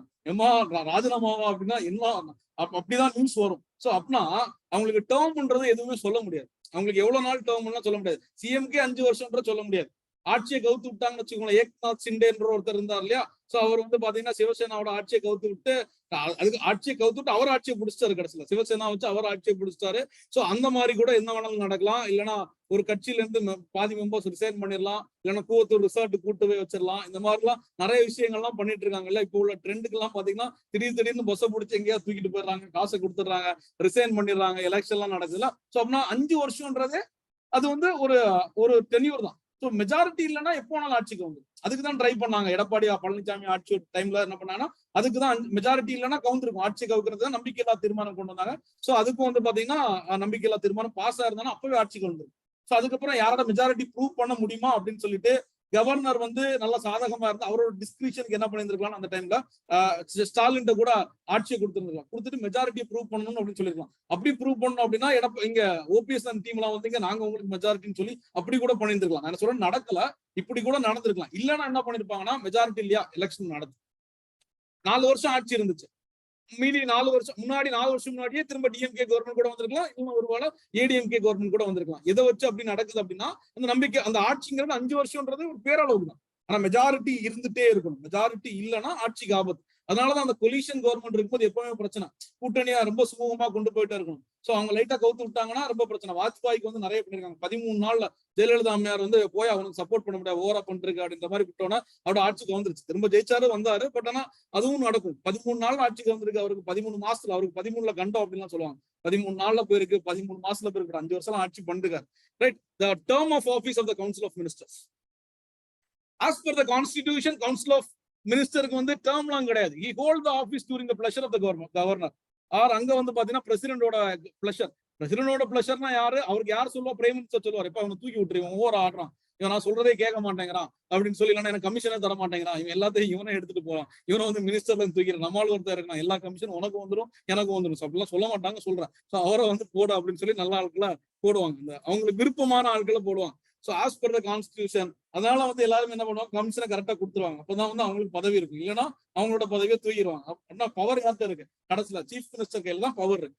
As per the constitution, the council of minister hold the office during the pleasure of the governor. So கவர்னரோட இதுக்கு விருப்பத்துக்கு கேட்க அவங்க ஆட்சியை வச்சுக்க முடியும்.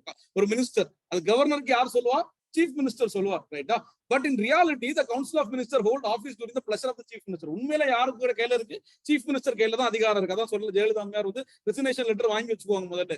சோ அவனை ரிசைன் பண்ண சொல்றதுக்கு கஷ்டம், இல்லைன்னா ஓவரா கத்துவான், நியூஸ்ல சொல்லுவான். ரிசைன் லெட்டர் வாங்கினா பாருங்க அவங்க ரிசிக்னேஷன் லெட்டர் கொடுத்தாங்க, காலைல நியூஸ் பேப்பர்ல வரும், ஆத்தாடி நான் மினிஸ்டர் இல்லையா அப்படின்ற மாதிரி. ஜெயக்குமாருக்கு எல்லாம் நடந்துச்சு. ஜெயக்குமார்னா பாக்ஸிங் சாம்பியன் இருக்காருல ஒருத்தர், நம்ம இதுல எல்லாம் நியூஸ்ல எல்லாம் வருவாரு. சோ அவர் வந்து என்ன பண்ணாருன்னா, ஒரு வாட்டி அவரோட ஏரியால வந்து அவருக்கு பர்த்டே, அவரை வந்து ஊர்ல வந்து அவர் ஏரியால அவர் தான் டான். ஏன்னா எல்லா ஊர்ல சின்ன பசங்களுக்கு எல்லாம் கிரிக்கெட் பேட் வாங்கி கொடுப்பாரு, கல்யாண வீட்டுக்கு எல்லாம் போய் முயலாம் வைப்பாரு, ரொம்ப ஃபேமஸான ஆளு. சோ நான் அவரை என்ன பண்ணாங்கன்னா, பர்த்டேக்கு வருங்கால முதல்வரே அப்படின்னு சொல்லி ஒரு பேனர் அவர் வீட்டு முன்னாடி தூக்கி வச்சிட்டாங்க. இந்த நியூஸ் வந்து அம்மாவுக்கு போயிடுச்சு. என்னடா வருங்கால முதல்வர்னு சொல்றேன், நான் இருந்துட்டு இருக்கேன் வருங்கால முதல்வர். உடனே அடுத்த நாள் காலையில் நியூஸ் பேப்பர்ல வருது, அமைச்சர் ஜெயக்குமார் வந்து பதவியில் இருந்து ராஜினாமா செய்தார், வேற ஒருத்தருக்கு அமைச்சரவை கொடுப்பாங்க. அந்த டென்யூர்லயே அவருக்கு அமைச்சரவை கிடையாது. அடுத்த டென்யூர்ல கொடுப்பாங்கன்னு பார்த்தா அமைச்சரவை லிஸ்ட் போட்டாச்சு, அதுலயும் பேர் இல்ல. அதுக்கப்புறம் சரி ரொம்ப நாளா இருக்காரு, யாரோ தெரியாம பண்ண தப்புக்கு எதுக்கு இவனை தண்டிக்கணும்னு சொல்லிட்டு அவருக்கு வந்து ஸ்பீக்கர் கொடுத்தாங்க. அந்த டைம்ல ஒரு ஸ்பீக்கர் கொடுத்தாங்க. இதெல்லாம் உண்மையா நடந்த நிகழ்வுகள், சரிங்களா? சோ அந்த வந்து pleasure of the chief minister because the governor act on the advice of the chief minister. Governor வந்து சும்மா வந்து ஒருத்தர் தூக்க மாட்டார், இவர் சீஃப் மினிஸ்டர் சொன்னாதான் வந்து பண்ண முடியும் கவர்னர், சரிங்களா? the council of minister are individually responsible to the chief minister. ஏன்னா சீஃப் மினிஸ்டருக்கு அவங்க ரெஸ்பான்சிபிலிட்டியா, என்ன பண்ணிட்டு இருக்க நீ, ஓவரா பண்ணிட்டு இருக்க, உன்னோட மினிஸ்ட்ரியில இது சரியில்லை அது சரியில்லை அப்படின்னா சீஃப் மினிஸ்டர் தான் அவங்களோட இது பண்ணுவார். சோ சீஃப் மினிஸ்டருக்கு கூட அவங்க எவ்வளவு இணக்கமா இருக்காங்களோ, எவ்வளவு இதா இருக்காங்களோ, எவ்வளவு கோஆர்டினேட் ஆகி போறாங்களோ அவ்வளவு தூரம் அவங்களுக்கு யாராவது ஒருத்தவங்க மினிஸ்டர் போய் சீஃப் மினிஸ்டர் ரொம்ப மோசமானவன் எங்கேயாவது போய் பேசுவாங்க, பேசினா பதவி போச்சு சொல்ல பேசவே மாட்டாங்க. எங்க தலைவர் தான் எல்லாமே, அவர் தான், அவருக்காண்டி உயிரை கூட கொடுப்போம். வெளியே வந்து திட்டுவான், ஆனா ஒரு ஆளா ஒண்ணும் தெரிய மாட்டேங்க, இவன்கிட்ட போய் நான் இருக்கேன் பாரு அப்படின்னு திட்டுவான். ஆனா மைக்க பிடிச்சா கெத்தாதான் பேசுவான், வர வழி கிடையாது. பேசலன்னா பதவி போயிருமே. யாரோட இதுல இருக்காங்க, என்ஜாய் அண்டர் த இது வந்து responsible of the chief minister. So they are responsible to the Lok Sabha, but individually they are responsible to the chief minister. So அவங்க அதனாலதான் வந்து பாத்தீங்கன்னா நம்ம முதலமைச்சர் வந்து அடிக்கடி சொல்லுவார், எல்லாம் நான் வந்து பயங்கரமா சர்வதிகாரியா மாறிடுவேன், நீங்க ஏதாவது தப்பு பண்ணீங்கன்னா நான் வந்து உங்களை எல்லாம் பயங்கரமா தண்டிப்பேன் அப்படின்னு சொல்லுவார். ஏன்னா அமைச்சரை நிறைய பேர் வாயெல்லாம் விட்டுருவாங்க, நிறைய பேர் நான் ஓசில போய் சாப்பிட்டுட்டு இருக்கேன் அப்படின்ற மாதிரி எல்லாம் பேசினாங்கல்ல. சோ அதெல்லாம் வந்து பேச ஓசின்றது அது அப்படி எப்படி சொல்லலாம், மக்கள் நம்ம தான் கவர்மெண்ட் தான் சொல்றாங்க. ஃப்ரீ பீஸ் அப்படின்றது அது வந்து ஓசி கொடுத்து வளர்க்கறது கிடையாது, நம்ம மக்களோட டெவலப்மெண்ட்டுக்காண்டி வந்தது. கல்வி கொடுத்த இது கொடுத்தோம். அதுக்கப்புறம் ஒரு மினிஸ்டரே ஓசின்னு சொன்னா அவர் என்ன பண்ணாரு, சிஎம் கூப்பிட்டு திட்டதான் செய்வார். என்னப்பா நல்லா பேசியிருக்க தம்பி அப்படின்னு தான் சொல்லுவார். அவர் ரெஸ்பான்சிபிலிட்டி சீஃப் மினிஸ்டர். யாரா இருந்தாலும் தப்பு பண்ணா அவங்க சொல்லதான் செய்வாங்க. தப்பு தான். அதே மாதிரி திரும்ப போய் 4 இடத்துல திரும்ப பேசிட்டு தான் இருக்காரு. நீ என்ன பேசிட்டு இருக்க, நீ எல்லாம் எனக்கு ஓட்டா போட்டா நான் உனக்கு சொல்ல முடியாது அப்படின்னு 2 நாள் முன்னாடி கூட ஒரு வீடியோ வந்திருக்கு. சோ அதெல்லாம் அப்படிதான் இருக்காங்க. கூப்பிட்டு அவருக்கு சொல்லுவாரு, நான் எவ்வளவு வாட்டி திட்டினாலும் திருந்த மாட்டேன், என்ன பண்றது அப்படின்ற மாதிரி சிஎம்மும் போவார்னு நினைக்கிறேன். the council of ministers are collectively responsible to legislative assembly. அதுதான் ரொம்ப முக்கியம். சோ அவங்க லெஜிஸ்லேட்டிவ் அசம்பிளிக்கு முக்கியம். இங்க லெஜிஸ்லேட்டிவ் அசம்பிளிக்கு உள்ள போயிட்டான்னு வச்சுக்கோங்களேன், எடப்பாடி வந்து கெத்தா போயிடுவார். மீச வச்ச ஆம்பளையா இருந்தா சொல்லுங்கடா பதில் அப்படின்ற மாதிரி அவர் ஒரு 4 கேள்வியை கேட்டுருவார். சோ அங்க வந்து அவங்க என்ன பண்றாங்க, கண்ட்ரோல் பண்றாங்க. ஒரு ஆப்போசிட் அவங்க யாருக்குமே நான் பதில் கூற வேண்டிய தேவையில்லைன்னு சுத்த முடியாது. அங்க ஒரு ஆப்போனன்ட் இருக்கு, அங்க கேள்வி கேட்கறதுக்கு ஆள் இருக்காங்க. சோ அவங்களுக்கு பதில் சொல்லிதான் ஆகும். ஒரு ஆப்போசிஷன் இல்லைன்னு வச்சுக்கோங்களேன், ஜாலியா இஷ்டத்துக்கு யார் வேணாலும் என்ன வேணாலும் பண்ணிக்கலாம். அது இதர் சென்ட்ரலா இருக்கட்டும், ஸ்டேட்டா இருக்கட்டும், irrespective of whatever government it may be, right? So ஆனா அங்க வந்து பாத்தீங்கன்னா they are responsible to the legislative assembly. அவங்களுக்கு கேள்வி அங்க கேட்பாங்க. That means the council of ministers shall speak in one voice. So council of minister எல்லாம் ஒரே இதுல யாராவது ஒருத்தவங்க அவங்க மினிஸ்டரை பத்தி பேசும்போது சப்போர்ட் பண்ணாம இவன் பண்ண தப்புதான் அப்படின்னு சொல்லவே மாட்டாங்க. ஸோ அவங்க எல்லாரும் வந்து கரெக்ட், இது நாங்க அப்படி பண்ணோம், எங்க தலைவர் அப்போ ஒரு திட்டம் கொண்டு வந்திருந்தாரு, ஏதாவது ஒண்ணு மாத்தியாவது பேசி எப்படியே எஸ்கேப் ஆயிருவாங்க அந்த கொஸ்டினுக்கு. ஸோ அந்த மாதிரி ஸோ அவங்க ஒரே இதுலதான் இருப்பாங்க. ஸோ என்ன பார்த்திருக்கோம் அப்படின்னா, கவுன்சில் ஆஃப் மினிஸ்டர்ன்றது யார் அப்படின்னு பாத்தீங்கன்னா, இஸ் ரெஸ்பான்சிபிள் டு சீஃப் மினிஸ்டருங்க. So council of minister is appointed by governor by the recommendation of the chief minister. So council of minister வந்து அவருக்கு வந்து பதவி காலம் எவ்வளவு அப்படின்னா, he holds the office during the pleasure of the governor, but in reality he holds the office during the pleasure of the chief minister, because chief minister தான் வந்து advise the governor அப்படின்றத பாக்குறோம். சோ அப்படி பார்க்கும்போது council of மினிஸ்டருக்கு நிறைய role இருக்கு. ஏன்னா council of மினிஸ்டர்ங்கிறது இது வந்து போர்ட்போலியோ சிஸ்டம். எப்ப கொண்டு வந்தது அப்படின்னா, கோயிங் பேக் டு நம்ம 1858ல லார்ட் கார்னிங் வந்து கேட்பார், எனக்கு வந்து போர்ட்போலியோ சிஸ்டம் கொடுங்க அப்படின்னு சொல்லி கேட்பார், பிரிட்டிஷ் குயின் பீரியட்ல. சோ அப்போ அது கொடுக்க மாட்டாங்க. லேட்டரா 1861ல வந்து கவுன்சில்ஸ் ஆக்ட்ல போர்ட்போலியோ சிஸ்டம் வந்து கொண்டு வருவாங்க. போர்ட்போலியோ சிஸ்டம்னா ஒவ்வொரு துறை எல்லாத்துக்கும் நானே பார்த்துட்டு இருக்க முடியாது, ஒவ்வொரு துறைக்கு ஒரு மினிஸ்டர் கொடுத்துட்டானா they are responsible to their minister. So நான் வந்து சீஃப் மினிஸ்டர் அப்படின்னா, சீஃப் மினிஸ்டர்ன்றது நான் என்னோட டிபார்ட்மெண்ட் பாத்துக்கிறேன், மீதி எல்லா துறைக்கும் அந்த மினிஸ்டரோட கையெழுத்தே போதும். சோ அந்த ஒரு சிஸ்டம் டெலிகேட் பண்ணி கொடுக்கறதுக்கு மட்டும் அந்த மினிஸ்ட்ரின்ற ஒரு சிஸ்டமே வந்துச்சு. சோ ஒரு ஆள்கிட்ட இருந்து பவர் இல்லாம எல்லாருக்குமே அந்த டிபார்ட்மெண்டோட ஹெட்ங்கிறது அவர் தான். சோ அந்த டிபார்ட்மெண்ட்ல என்ன விஷயம் பண்ணாலும் அவரால் தான் பண்ண முடியும். So he's the head of the he's department அப்படின்றத பாக்குறோம், council of ministers, right? So அடுத்தது த ஸ்டேட் கேபினெட். மினிஸ்ட்ரி வந்து வாரா, கேபினெட் மினிஸ்ட்ரி வாரா. அதான் சொல்லுவாங்க 5 தளபதி, முதலமைச்சரின் 5 தளபதி அப்படின்ற மாதிரி 6 தளபதி அப்படின்னு சொல்லி சொல்லுவாங்க. சோ தளபதியின் தளபதிகள் அப்படின்னு சொல்லி வீடியோ எல்லாம் கம்பெனி எல்லாம் போட்டிருப்பாங்க.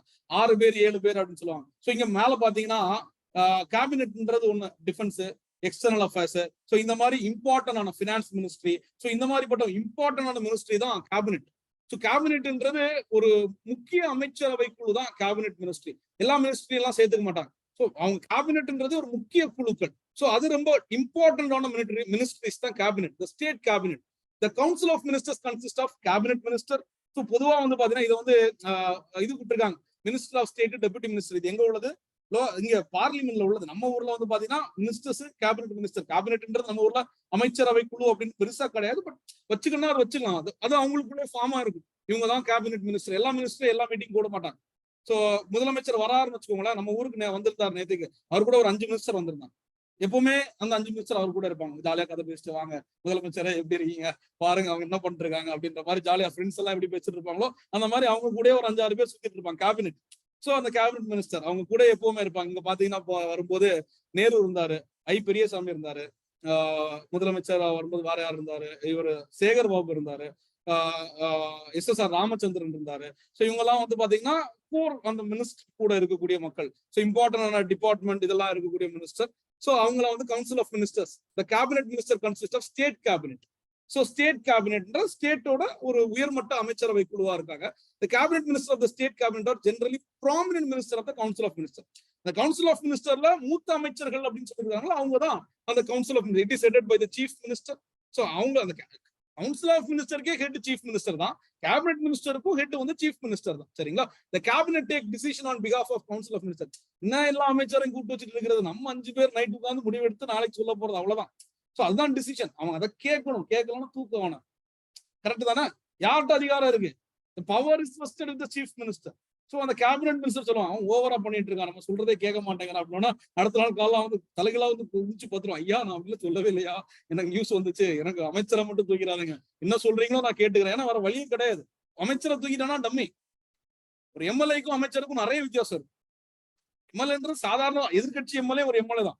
அமைச்சர்ன்றது ஒரு ஹெட் ஆஃப் த டிபார்ட்மெண்ட். பாத்தீங்கன்னா டிஃபரன்ஸ் தெரியும். ஒரு ஆப்வியஸா உங்களுக்கு பார்க்கும்போதே தெரியும். ஒரு அமைச்சருக்கு இருக்கிறதுக்கும் எம்எல்ஏன்றது அட்ரஸே இல்லாம அங்க ஒரு மூலையில இங்க ஒரு மூலையில உட்கார்ந்து இருப்பாங்க. அமைச்சர்ன்றது அப்படியே ஒரு ஷைனிங் ஸ்டார் மாதிரி, எங்க போனாலும் அவர் தான் எல்லா விழாவையும் திறந்து வைப்பாரு, சுத்தி கூட்டம், வண்டி நிறைய ஆளு எல்லாமே அவரு பின்னாடி தான் ஆட்கள் இருப்பாங்க. இன்னொரு சைட்ல ஒரு நான் எக்ஸ் மினிஸ்டர் யார் இப்போ உள்ள மினிஸ்டருக்கு மட்டும் தான் மரியாதை, எக்ஸ் மினிஸ்டருக்கு மரியாதை கிடையாது, எம்எல்ஏக்கே மரியாதை கிடையாது. சோ மினிஸ்டர்ங்கிறது அந்த டைம்ல மினிஸ்ட்ரி வாங்கும்போது ஒரு பயங்கரமான சண்டை நடக்கும். புடுறா சிஎமோட ஒய்ஃபை புடுறா, சிஎமோட பையனை புடுறா, சிஎமோட மருமகனை புடிடா, யாரையாவது புடிடா, சிஎமோட சித்தப்பாவோட மாப்பிள்ளை பையனையாவது புடிடா, எப்படியாவது ஒரு மினிஸ்ட்ரி வாங்கிடணும் அப்படின்னு சொல்லி சண்டை நானே பார்த்திருக்கேன். மினிஸ்ட்ரி வாங்கும் போது அந்த டைம் ஏன்னா மினிஸ்ட்ரி கிடைக்கலன்னா முடிஞ்சு போச்சு. 5 வருஷம் கஷ்டப்பட்டு உழைச்சதெல்லாம் வேணா போச்சு. நமக்கு எவ்வளவு செலவு பண்ணி போட்டிருப்பாங்களோ அது மினிஸ்ட்ரி எடுத்தாதான் அவங்களுக்கு திரும்ப வந்து ரிட்டர்ன் வந்து எடுக்க முடியும். எம்எல்ஏ இருந்தாலும் ஒன்னும் எடுக்க முடியாது. இந்த சிண்டெக்ஸ் டேங்க் வைக்கிறது, தண்ணி பந்தல் போடுறது, இந்த மாதிரிப்பட்ட சில்லற வேலை தான் இருக்கும். அரசியலுக்கு இதுக்காக வந்து எவ்வளவு செலவு பண்ணி அண்ணன் வந்ததே மினிஸ்டர் ஆகிறதுக்கு தான் வந்தேன் அப்படின்ற மாதிரி.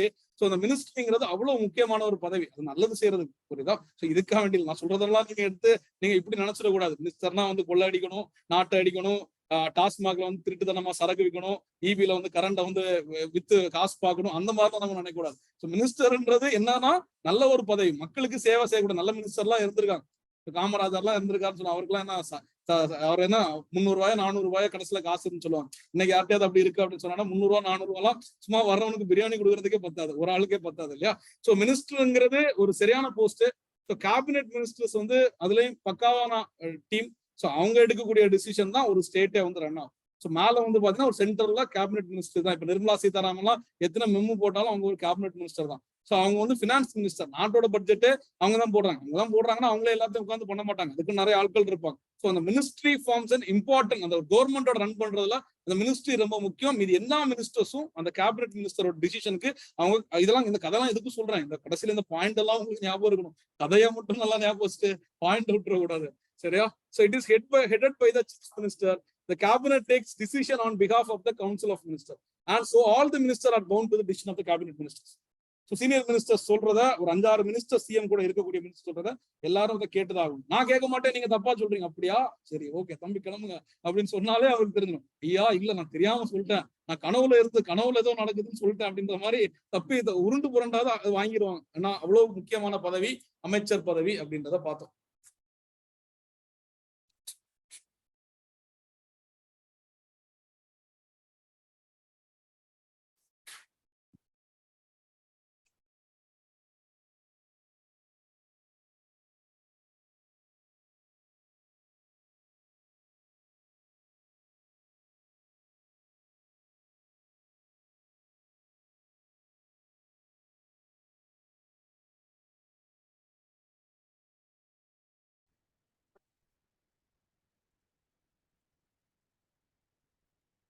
Official language, officials and committees in state legislative assembly. இந்த வந்து என்னென்ன அமைச்சர் அபிஷியல்ஸ் இருப்பாங்க, ஆபீசர்ஸ் இருப்பாங்க. ஸோ அதுக்கப்புறம் என்னென்ன கமிட்டிஸ் இருக்கும். ஸ்பீக்கர் வந்து ரொம்ப முக்கியம். நம்ம ஸ்பீக்கர் வந்து இப்ப யாரும் அப்பா அவர்கள் இருக்காங்க. So speaker of the state legislative assembly அங்க என்ன பண்ணுவாரோ அதான். சண்டை நடக்காம பாத்துக்கணும். இப்ப சண்டை போடாதீங்கப்பா, சண்டை போடாங்க, அமைதியா நீங்க பேசுங்க, மாண்புமிகு அமைச்சர் அவர்கள், மாண்புமிகு எதிர்கட்சி தலைவர் அவர்கள் அப்படின்ற மாதிரி அடுத்து அவருக்கு தெரிஞ்ச கருத்துக்கள்லாம் சொல்லி 2-3 பாட்டு பாடலாம் அவரு பாடி. சோ ஏன்னா அவரும் இருக்காருல்ல, நானும் இருக்கேன்டாப்பான்றதை காட்டணும்ல. அவரு அப்பப்போ சொல்லுவாரு அவையை ஒத்தி வைக்கிறேன் அப்படின்னு சொல்லுவாரு. யாராவது இதை கேள்வி கேட்டா அவர்கிட்ட தான் கேள்வி கேட்கணும்.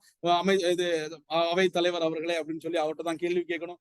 பதில் சொல்லணும்னாலும் அவரை பார்த்தா பதில் சொல்லணும். இது எப்படி அங்க நம்ம பார்த்தோமோ அதே ரைட்டா. The member is selected by the member of legislative assembly itself. MLAs எல்லாம் சேர்ந்தா எலெக்ட் பண்ணுவாங்க. எதிர்கட்சிக்காரங்க கொண்டு ஸ்பீக்கரா போடுவாங்க. அவங்க கட்சிக்காரங்க தான் ஸ்பீக்கரா போட முடியும் இல்லையா? எதிர்கட்சிக்காரங்க போட்டா வச்சா மண்டலே ரிவிட் அடிச்சுட்டு போயிடுவாங்க. சோ அப்படின்னா அந்த கட்சியை சார்ந்தவங்க தான் அவங்க ஸ்பீக்கரா போடுவாங்க. எம்எல்ஏ மெஜாரிட்டி இருக்கக்கூடியவங்க தான் போடுவாங்க. The presiding officer of the assembly, the speaker has the responsibility and powers of conducting business of assembly in order. அதான் நம்ம நேரு சொன்னதான். So speaker represents the house represents the country. So அந்த இடத்துல இருக்கக்கூடியவர் ஒரு திறமையானவராகவும் ஒரு இம்பார்ஷியலா இருக்கக்கூடிய ஒரு ஆளை தான் போடணும் அப்படின்றத ஒரு ஒரு ஆக்சுவலி ஈவன் அந்த பொதுவா வந்து பாத்தீங்கன்னா இது நல்லா இருக்கும். அந்த பதவியை ஏத்துட்டு கட்சி பொறுப்பு கட்சியில இருந்து அவங்க ராஜினாமா கூட சில பேர் பண்ணிடுவாங்க. ஸோ அப்படின்னா நான் எந்த கட்சியும் சாராதவன், எல்லாருக்கும் நியாயமா இருக்கக்கூடியவன் அப்படின்றத மீன் பண்றது. பட் அப்படி யாரும் பண்ண மாட்டாங்க. அப்படின்னா அடுத்த வாட்டி அதுக்கப்புறம் எம்எல்ஏ சீட் கிடைக்காது. So conducting business of assembly in orderly manner, maintaining decorum and regulating its procedure in terms of allowing its member to எல்லாத்தையுமே அவையை வந்து கட்டுப்பாடுக்குள்ள வைக்கிறது, எல்லாம் ஒழுக்கமா இருக்கிறது. ஸோ அவையின் ஒழுங்க பாதுகாக்கிறது, இதெல்லாம் யாரோட கையில இருக்குன்னா அவை தலைவர். சண்டை போடுங்கடா அப்படின்னு சொல்லிட்டாருன்னு வச்சுக்கோங்களேன், அவ்வளவுதான், யாரும் வேட்டி மிஞ்சாது, மொத்தமாங்க பயங்கரமான ஒரு கலவரமே நடக்கும். அப்படிலாம் அவர் பண்ண மாட்டார். சோ அமைதியா இருக்கணும், அவையை ஒத்தி வைக்கிறேன், நீங்க அவையை விட்டு வெளிநடப்பு செய்யுங்க, இல்லைன்னா அவையை விட்டு வெளியேட்டுங்க அப்படின்லாம் சொல்லிடுவார். ஏன்னா ஒழுக்கத்தை, அவையோட ஒழுங்கு வந்து பாதுகாக்கணும். சோ அதே மாதிரி அவர் வந்து பாத்தீங்கன்னா மெம்பர்ஸை வந்து பேச விடுவார் முக்கியமான விஷயத்துல, பட்ஜெட், கிராண்ட்ஸ், மானியங்கள் பத்தி. The speaker is the interpreter of the provision of the constitution, rules of procedure. யாருக்காவது அரசியலமைப்புல ஏதாவது ஒண்ணு தெரியலன்னா அதை அவர் சொல்லி கொடுப்பார், இன்டர்பிரட் பண்ணுவார். இதுதான் எப்படி சுப்ரீம் கோர்ட் பண்ணதோ அந்த மாதிரி. சோ அந்த மாதிரி வந்து பாத்தீங்கன்னா ப்ரொசீஜர், அசம்பிளில இருக்கக்கூடிய proceedings, rule of procedure, legislative presidents, அந்த ரூல்ஸ், இது எல்லாமே வந்து பாத்தீங்கன்னா லெஜிஸ்லேட்டிவ் ப்ரொசீஜர் எல்லாமே அவருக்கு தெரிஞ்சிருக்கணும். இல்லைன்னா தெரிஞ்சுக்கிட்டா சொல்லி கொடுப்பார், ரைட், ஏதாவது தப்பு இருந்துச்சுன்னா. ஏன்னா ஒரு எக்ஸ்பீரியன்ஸ்டான ஆளை தான் வந்து பாத்தீங்கன்னா அவை தலைவரா போடுவாங்க. The speaker has the power to adjourn, the suspend and resume the sessions and suspend of the members. வந்து சில பேர்ட்ட வந்து கேட்பாங்க, ஸ்பீக்கர் ஆகுறீங்களா அப்படின்னு. வேணாம் வேணாம் வேணாம், மினிஸ்டராகவே இருக்கும் அப்படின்னு. ஸ்பீக்கர்னா வந்து பாத்தீங்கன்னா வேற ஒன்றும் பண்ண முடியாது, அவையில கெத்து காட்டிக்கலாம், சீன் போட்டுக்கலாம். பட் வெளியே வந்தா அவர் வெளியே வந்து எல்லா இடத்துலயும் மரியாதை கொடுத்துக்குவாங்க, மரியாதைலாம் இருக்கும், அப்படி வேற ஒன்றும் பண்ண முடியாது. எங்களுக்கு மினிஸ்ட்ரி வேணும், மினிஸ்ட்ரிங் வந்தாதான் எங்களுக்கு கட்டிங் வரும், கட்டிங் வந்தாதான் எங்களுக்கு கமிஷன் வரும், இல்லைன்னா ஒண்ணுமே பண்ண முடியாது. மினிஸ்ட்ரிக்கு இருக்கக்கூடிய பவர் அப்படி பாத்தீங்கன்னா வேற சீனியர் ஆபீசர், சீனியர் மினிஸ்டர் எல்லாம் நிறைய பேர் இருந்தாங்க. அவங்கள்ட்ட கேட்டிருப்பாங்க, ஆனா தம்பி நான் இதுக்காக வேண்டிய உயிரை பிடிச்சிட்டு இருக்கேன், நான் இருக்கிறதே எதுக்கு இருக்கேன், நான் எப்படியாவது ஒரு மினிஸ்டர் ஆகணும், சட்டசபையில ஒரு அமைச்சரா இருக்கணும், காலப்போற காலத்துல சாகும் போதும் மினிஸ்டரா தான் தம்பி சாகணும், இந்த பதவி வேண்டாம் அப்படின்னு சொல்ல. பட் ஆனா இது வந்து ஒரு உயர்ந்த மதிப்புக்குரிய பொறுப்பு, காசுக்குள்ள பொறுப்பு கிடையாது, பணம் சம்பாதிக்கிறதுக்குள்ள பொறுப்பு கிடையாது. ஒரு ஒரு நியாயமா ஒரு இதா இருந்தா அந்த அவைய கண்ட்ரோல்ல வச்சுக்கலாம். சோ அங்க அவர் தான் பாஸ், யாரா இருந்தாலும் அவர்கிட்ட பெர்மிஷன் வாங்கிட்டு தான் பேசணும். அங்க அவர் சொல்றதா, முதலமைச்சரா இருந்தா கூட மாண்புமிகு முதலமைச்சர் அவர்கள் இவர் சொன்னப்பறம் அவர் பேசணும். சோ புரியுதா, அந்த அளவுக்கு ஒரு பவர்ஃபுல்லான போஸ்டிங் தான் ஸ்பீக்கர். பட் ஆனா வந்து மினிஸ்டருக்கு வந்து வேற மாதிரி ஒரு பவர்ஃபுல்லா இருக்கு இல்லையா, பார்ட்டிசிபேட்டிங் இந்த session where there is a violation of rules procedure. இப்ப நீ வெளியே போன்பா, இவரை வந்து இவன் வந்து ஓவரா பேசுறான், நாக்கு கடிச்சு அம்மாவை பத்தி தப்பா பேசுறான், வெளியே போப்பா அப்படின்னு சொல்லி அவையை விட்டு வெளியே துரத்துறதும் யாரு பண்ணலாம் அப்படின்னா ஸ்பீக்கர் பண்ணலாம். அதே மாதிரி ஆன்டி டிஃபெக்ஷன் லா, கட்சி தாவல் தடை சட்டம் படி இவர் வந்து வெளியே போப்பான்னு வெளியே அனுப்பிச்சுடுறதும் இவங்க வந்து, அதாவது மொத்தமா டிஸ்மிஸ் பண்றதும் பண்ண முடியும், சஸ்பெண்ட் பண்ணலாம், கட்சி தாவல் தடை சட்டப்படியும் பண்ணலாம். Speaker has to be generally maintain neutrality and impartiality. கஷ்டம் தான், பொதுவாக யார் மெயின்டைன் பண்ண முடியும், ஒரு கட்சியை சார்ந்து இருக்கக்கூடியவங்களால நியூட்ரலா இருக்கிறதே கஷ்டம். பட் அதை அந்த பொசிஷன் பண்ண கட்டாயமா அதை மெயின்டைன் பண்ணி ஆகணும். while conducting the business of the house, the speaker votes become more important. சும்மாலாம் ஸ்பீக்கருக்கு ஓட்டு போட முடியாது, அந்த தேர்ட் ரீடிங்ல ஓட் போடுவாங்கல்ல, ஓட் போடும்போது ஸ்பீக்கருக்கு ஓட் பண்ண முடியாது, ரைட்டே கிடையாது. So when there is a tie, அங்க பார்த்தோம்ல அதே மாதிரி காஸ்டிங் ஓட்டுன்னு சொல்லுவோம், ஆர்டிகல் 100 ஆஃப் த இங்க யூனியன் கான்ஸ்டிடியூஷன்ல பார்க்கும்போது 100ல வந்து சொல்லிருக்கு காஸ்டிங் ஓட், அதாவது டை நடக்கும்போது அவர் ஓட்டு போடலாம், ரெண்டு சைடுக்கும் ஒரு ஓட்டு தான் இது வித்தியாசத்தை ஏற்படுத்தும், அப்பதான் அவர் ஓட்டு போடலாம். Speaker votes become more important when there is a tie on any issues regarding to passing of bill, motion and resolution. ஒரு மசோதாவோ ஒரு தீர்மானமோ இன்னும் ஒரு இதெல்லாம் மோஷன்ஸ் எல்லாம் கொண்டு வரும்போது speaker decision is final in regulating the conducts of member in matters of procedure and maintenance of order இந்த ஹவுஸ். அவரோட டிசிஷன் தான், இவன் ஒழுங்கு நடவடிக்கைகள் சரியா இருக்கா இல்லையான்றதை டிசைட் பண்றது கடைசியில யாரோட ஃபைனல்னா ஸ்பீக்கர் தான் ஃபைனல் பண்றது அப்படின்றத பாக்குறோம். And in such matter speaker is not to be subject to judicial. அதுக்காக வேண்டி போய் ஹைகோர்ட்ல போய் கேஸ் போடுறேன், நீ இவர் ஸ்பீக்கர் எப்படி பண்றாங்க, அங்க நான் தான் பாஸ், நீதித்துறை அங்க உள்ள வர முடியாது. சோ அங்க ஸ்பீக்கர் தான், அவர் தான் எல்லா டிசிப்ளினரி ஆக்டிவிட்டிஸ், இன்டிசிப்ளினரி ஆக்ஷன்ஸ் இது எல்லாமே எடுக்கிறது யாருன்னா ஸ்பீக்கர் தான் எடுப்பார் அப்படின்றத பாக்குறோம். The speaker appoint the chairmen of the committee and supervise the function. அங்கேயும் அதான் பண்ணுவாரு, ஸ்பீக்கர் தான் எல்லா கமிட்டிஸ் வந்து வச்சிருப்பாங்க, standing committees, so attack committees, financial committees, public estimates committees, இந்த மாதிரிப்பட்ட கமிட்டிஸ் எல்லாம் யாரு அப்பாயிண்ட் பண்ணுவார்னா மெம்பரும் சேர்மனையும் ஸ்பீக்கர் தான் அப்பாயிண்ட் பண்ணுவார். இதெல்லாம் அவரோட டியூட்டிஸ். இதெல்லாம் நம்ம பார்க்கும்போது திரும்ப திரும்ப பார்க்கும்போது நம்மளுக்கு ஒரு பாயிண்ட் ஞாபகம் வரும், 2 பாயிண்ட் ஞாபகம் வரும், திடீர்னு ஒரு 4 பாயிண்ட் ஞாபகம் வரும். அப்பதான் இதெல்லாம் மெயின்ஸ்க்கு நம்மளால கொடுக்க முடியும். புரியுதா? The duties, the deputy speaker. Deputy speaker வந்து யாரு இருக்கா இப்போ? பிச்சாண்டியா, ரைட், ஆமா அவர் தான் இருக்கார். டெபுட்டி ஸ்பீக்கர் வந்து பாத்தீங்கன்னா இப்போ வந்து யூனியன்ல பார்லிமெண்ட்ல யாரும் டெபுட்டி ஸ்பீக்கர் இருக்கா லோக்சபால? இல்லவே இல்ல, ரொம்ப வருஷமா காலியாவே இருக்கு. இந்த ஆட்சியே முடிய போகுது, 5 வருஷம் ஆக போகுது, இன்னும் காலியா இருக்கு. போன வாட்டி தம்பிதுரை கொடுத்திருந்தாங்க ஜெயலலிதா அம்மையார் இருக்கும்போது, அதுக்கப்புறம் யாருக்குமே கொடுக்கல. அது ஏன் செகண்ட் ஆப்போசிஷன் பாஷன்ல ஒரு கன்வென்ஷனாவது இருந்துச்சு. அது ஒரு முக்கியமான போஸ்டிங். ஸ்பீக்கருக்கு ஒரு நாள் காய்ச்சல் கீச்சல் ஆச்சுன்னா என்ன பண்ணுவாங்க? சோ அந்த போஸ்டிங்க்கு வந்து இதே கொடுக்கல அப்படின்றத பாக்குறோம். அதை வந்து இன்னும் அப்பாயிண்ட் பண்ணவே இல்லை, அந்த போஸ்ட் வந்து ஸ்டில் வேக்கண்டா இருக்கு அப்படின்றத பார்க்க முடியும்.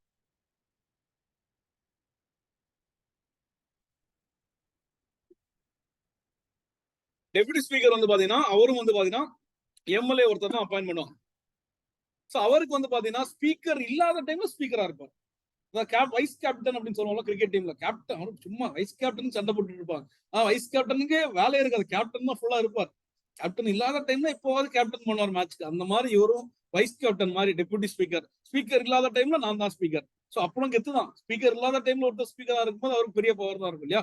இன் ஆப்சன்ஸ் ஆஃப் ஸ்பீக்கர் அவர் டெபுட்டி ஸ்பீக்கர் நினைப்பார், எதுக்கு இந்த போஸ்டிங் கொடுத்தீங்க, ஒரு மினிஸ்டர் கொடுத்திருந்தா நானும் நல்லா இருந்திருப்பேன் அப்படின்னு அவர் நினைப்பார். The deputy speaker has also on par with the speaker within the house. பவர்லாம் வந்து பாத்தீங்கன்னா ஸ்பீக்கர் மாதிரி அவருக்கு பவர் இருக்கும். எனி மெம்பர் எக்ஸிஸ்டிங் இந்த panel can presiding the house in case of ஸ்பீக்கரும் டெபுட்டி ஸ்பீக்கரும் இல்லைன்னா யாராவது ஒருத்தர் கூட ஆயிக்கும்.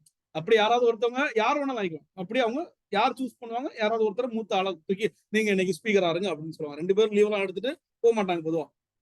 அவரே டெபுட்டி ஸ்பீக்கரே என்னைக்காவது வாய்ப்பு கிடைக்கும் அப்படின்னு சொல்லி வெயிட் பண்ணிருப்பாரு. இன்னைக்கு போய் லீவ் எடுத்தேனா, இன்னும் நான் என்னைக்கு நான் ஸ்பீக்கர் ஆகுறது அப்படின்ற மாதிரி. So right, committees of the parliament. பார்லிமெண்ட்ல இது வந்து not for the state legislative, பாராளுமன்ற கமிட்டி. நம்ம வந்து ஸ்டேட் லெஜிஸ்லேட்டிவ் அசம்பிளி பார்த்தோம். ஸோ பார்லிமெண்டரி கமிட்டிஸ் வந்து பார்க்கும்போது இது வந்து லட்சுமிகாந்த்ல ஒரு டீடைல்டா ஒரு லெசன் இருக்கு. முடிஞ்சாதான் இன்னைக்கு முடிஞ்சா பாருங்க, சரிங்களா? Broadly parliamentary committees are of 2 kinds, standing committee and ad hoc committee. So அடாக்ங்கிறது எக்ஸ்ட்ரா, அடாக்ன்றதுனால எக்ஸ்ட்ரா தான் அடாக்ன்றது மீனிங். ஸோ ஸ்டாண்டிங் கமிட்டினா பெர்மனன்ட் கமிட்டி, எப்பவுமே நிரந்தரமா இருக்கக்கூடிய கமிட்டி தான் standing committee. Former are permanent every year periodically continuous basis while the latter are temporary. So இங்க வந்து பாத்தீங்கன்னா இந்த அடாக் கமிட்டிஸ் வந்து பாத்தீங்கன்னா டெம்பரரியானதான். அது டாஸ்க் முடிஞ்சோன்னா அதை கலைச்சிருவாங்க. ஒரு தற்காலிகமான ஒரு கமிட்டி தான் வந்து பாத்தீங்கன்னா குழுக்கள் தான் வந்து பாத்தீங்கன்னா ad hoc committees. Standing committees on the basis of the functions perform by the standing committees வந்து நம்ம பிரிச்சிருக்கோம். Following 6 category. 1 financial committee, departmental standing committee, committee to enquire, committee to scrutinize and control, committee relating to the day-to-day business of the house, committee, housekeeping committee, that is service committee concerned with the provision of the facility service to the member. அடுத்தது வந்து attack committees இருக்கு. So இதெல்லாம் வந்து பாத்தீங்கன்னா வந்து நம்ம பிரிச்சிருக்கோம். அதுக்கு கீழே நிறைய கமிட்டிஸ் இருக்கு.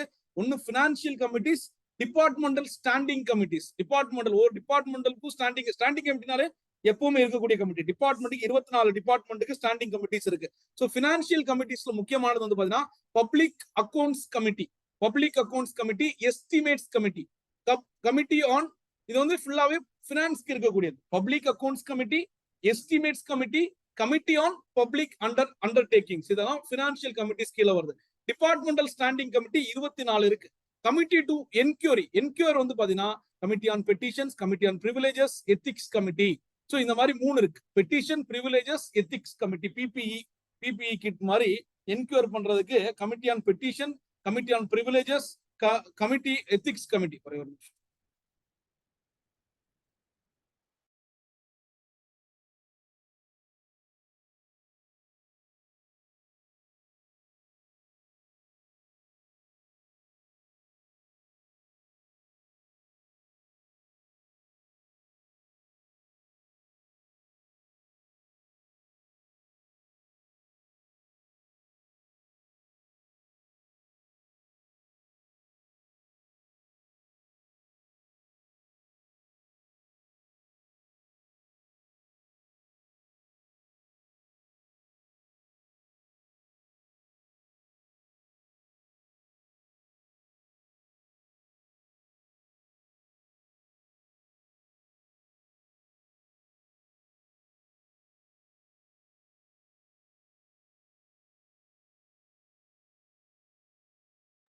Right.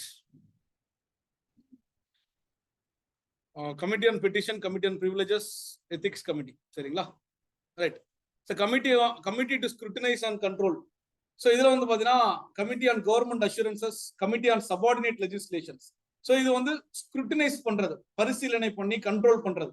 Committee on government assurances, committee on subordinate legislation, committee on paper laid on the table, committees on welfare and SC/ST, committee of empowerment of women, joint committee on office of profit. இதெல்லாம் எதுக்கு கீழே வருது அப்படின்னா scrutinise and control கீழே வருது.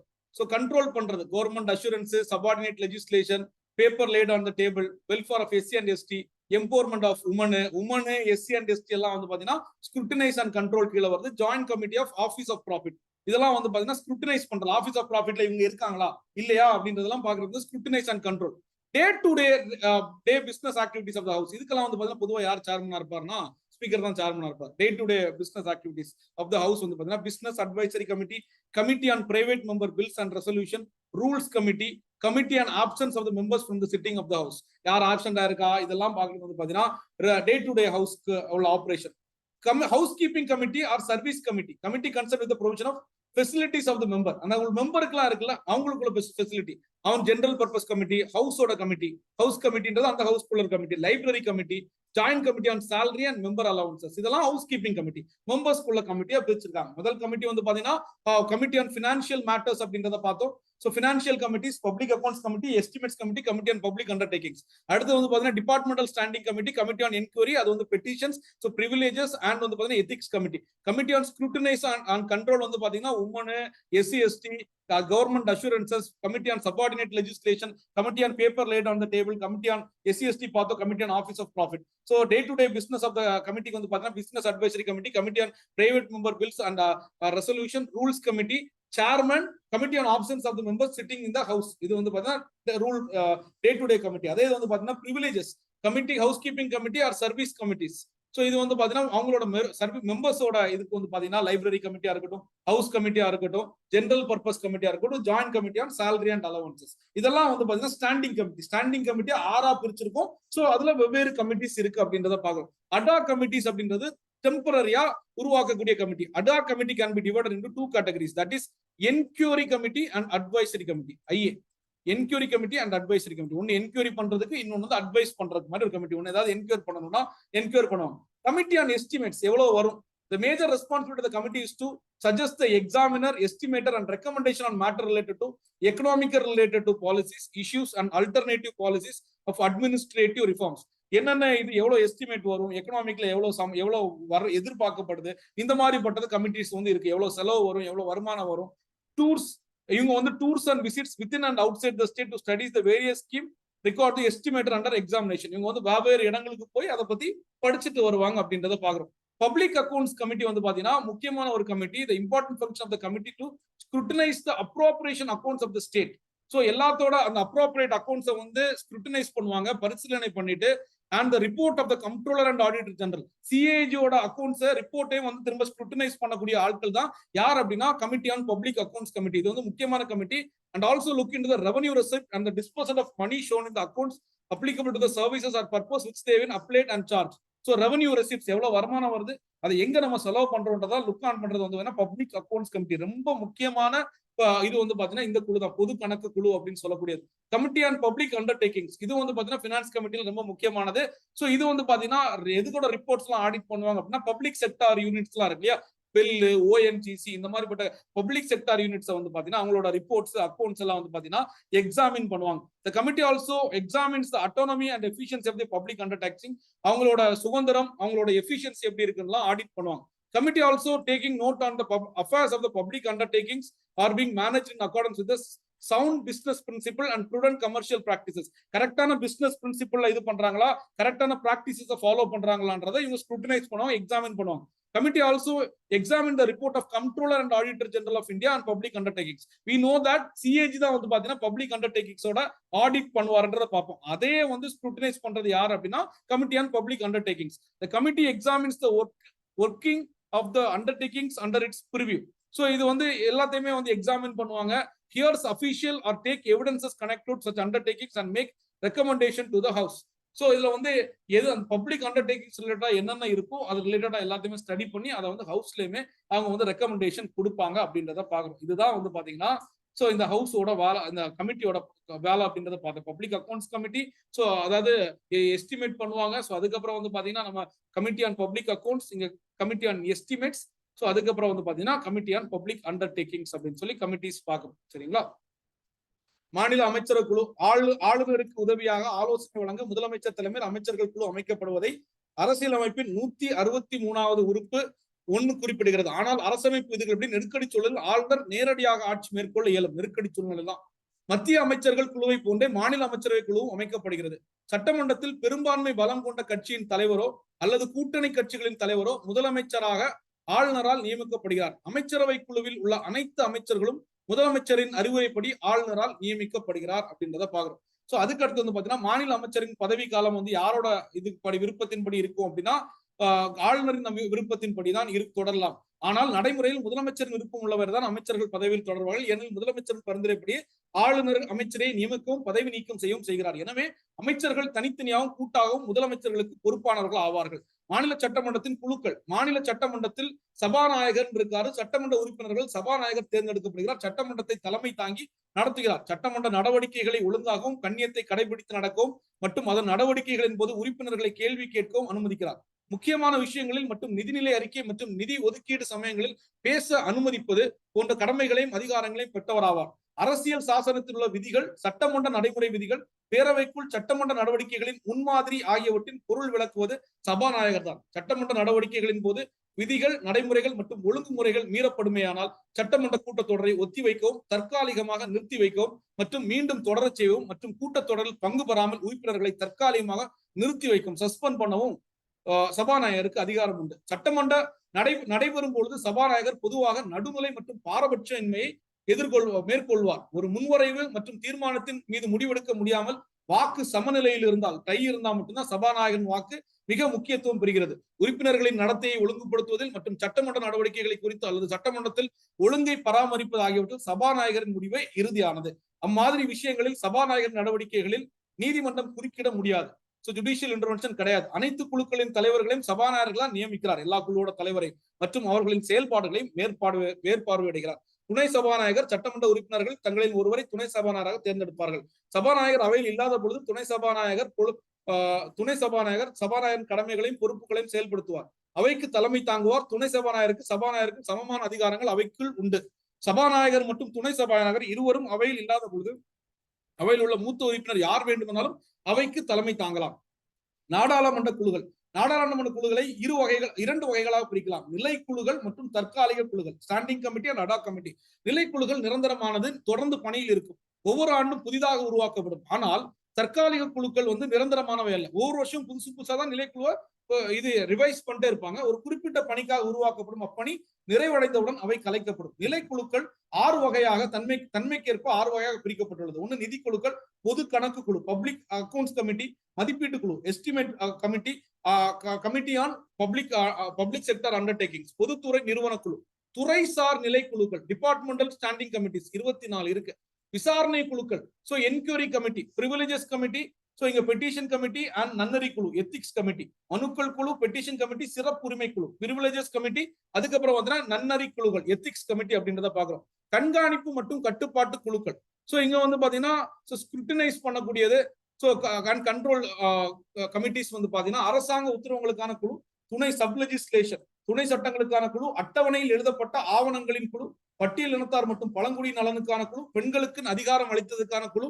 அதுக்கடுத்து பாத்தீங்கன்னா ஆதாயம் தரும் ஆபீஸ் ஆஃப் ப்ராஃபிட்கான உள்ள கமிஷன் அப்படின்றத பாக்குறோம். அவையின் தினசரி அலுவல் அட்வைசரி கமிட்டி, அலுவல் ஆலோசனை குழு, தனிநபர் முன்வரைவு மற்றும் தீர்மானங்களுக்கான குழு, விதிகள் குழு, சட்டமன்ற கூட்டத்தொடரில் வராத உறுப்பினர்களின் குழு, சேவை குழு, அதாவது உறுப்பினர்களின் வசதிகள் மற்றும் சேவை தொடர்பான குழு, பொது தேவைகள் குழு, அவை குழுக்கள், நூலக குழு, உறுப்பினர்களுக்கான ஊதியம் மற்றும் படிகளுக்கான இணைக்குழு அப்படின்றத பாக்குறோம். தற்காலிக குழுக்கள் 2 வகைப்படும். அவை விசாரணை குழு மற்றும் ஆலோசனை குழு. மதிப்பீட்டு குழு அப்படின்றது பாத்தீங்கன்னா எஸ்டிமேட் கமிஷன் அப்படின்றத பார்த்தோம்.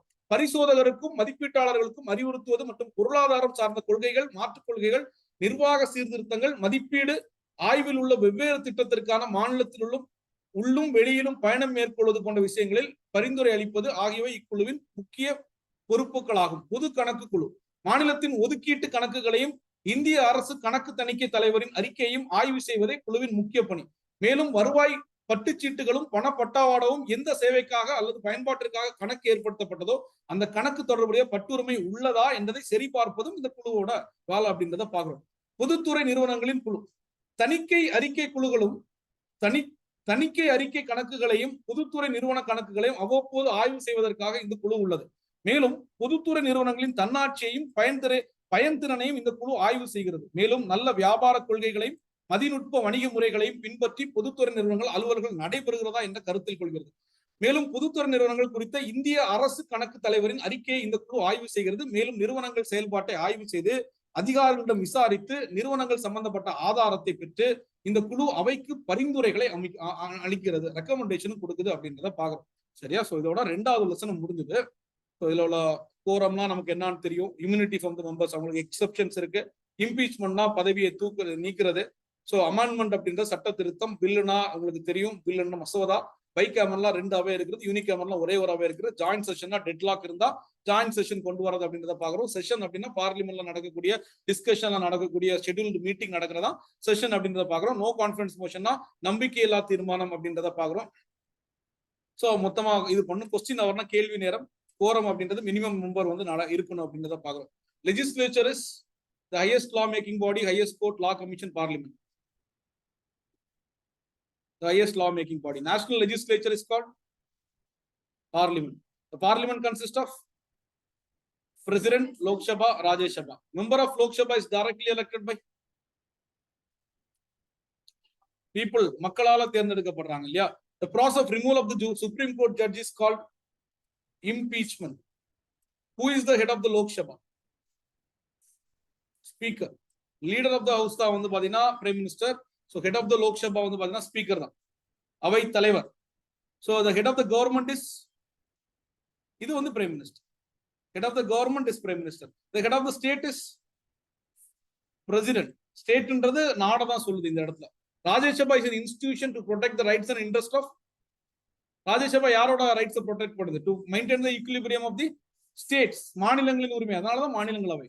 The member of Rajya Sabha is elected by the, Rajya Sabha member elect பண்றது யாரு? MLAs of the representative states. Who is the ex officio chairman of the Rajya Sabha? Vice President of India தான் ராஜ்யசபாவோட தலைவர் இல்லையா? Which house of the parliament is known as permanent house? Rajya Sabha. ஏன்னா 1/3 of the members தான் வந்து 2 வருஷத்துக்கு ஒரு வாட்டி போவாங்க. Which of the power to pass the money bill? எந்த ஹவுஸ்க்கு மணி பில்ல கொண்டு வரதுக்கு? லோக்சபாவுக்கு தான் உண்டு. What is the minimum age of the member of Lok Sabha? லோக்சபாவுக்கு மெம்பரா இருக்குன்னா எவ்வளவு? 25, 25 வயசு. இந்தியன் லெஜிஸ்லேச்சர் சிஸ்டம் வந்து யூனிக் கேமரா, பை கேமரா, மோனார்கியா. பை கேமரா 2 சிஸ்டம் இருக்கு. The governor of the state is constitutional head of the state, head of the government, head of the cabinet, head of the party. Constitutional head of the state.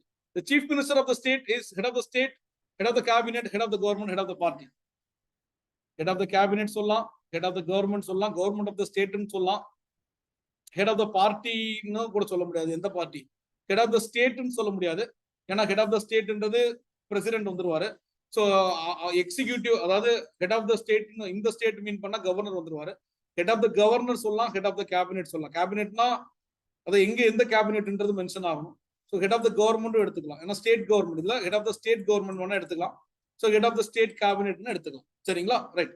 The executive power of the state is vested with, the real executive power of the state வந்து பாத்தீங்கன்னா chief minister.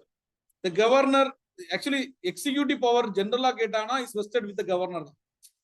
என்ன சொல்றீங்க? Correct தானே? Executive power is vested with யார்கிட்ட நம்ம பார்த்தோம்? Governor தான் பார்த்தோம் இல்லையா? So the real executive power வந்து பாத்தீங்கன்னா சீஃப் மினிஸ்டர்னு சொல்லலாம். The executive power, all the executive actions are taken in the name. நீங்க பாருங்க புக்ல அப்படிதானே கொடுத்திருக்காங்க. Executive power of the state is vested with governor தானே கொடுத்திருக்காங்க. கவர்னர்கிட்ட தான் அதிகாரம் இருக்கு. The governor of the state shall be appointed by the president. Appointment of the president. சரிங்களா? ஸோ ஏற்கனவே உங்களுக்கு கொடுத்துருக்கேன் என்ன ப்ரொசீஜர் படி அமாண்ட் பண்ணணும் அப்படின்னு சொல்லி கொடுத்துருக்கேன். ஸோ உமனோட scheme what explain the process and procedure for amendment. அப்படியே ஸ்கூல் புக்ல இருந்து அப்படியே எடுத்து அப்படியே கொஸ்டினா கேட்டிருக்காங்க. புரியுதா? What are the powers of Lok Sabha, roles, இதெல்லாம் லைட்டா பார்த்து வச்சுக்கோங்க. இன்னொரு கொஸ்டின் நான் கொடுக்குறேன், what are the powers and functions of the chief minister. So அதுவும் டீடைல்டா 10th ஸ்டாண்டர்ட்ல ஒரு புக் இருக்கு, அதை பார்த்து எழுதிட்டு வாங்க. சரிங்களா? ரைட். ஸோ இதோட முடிச்சுக்கலாம்.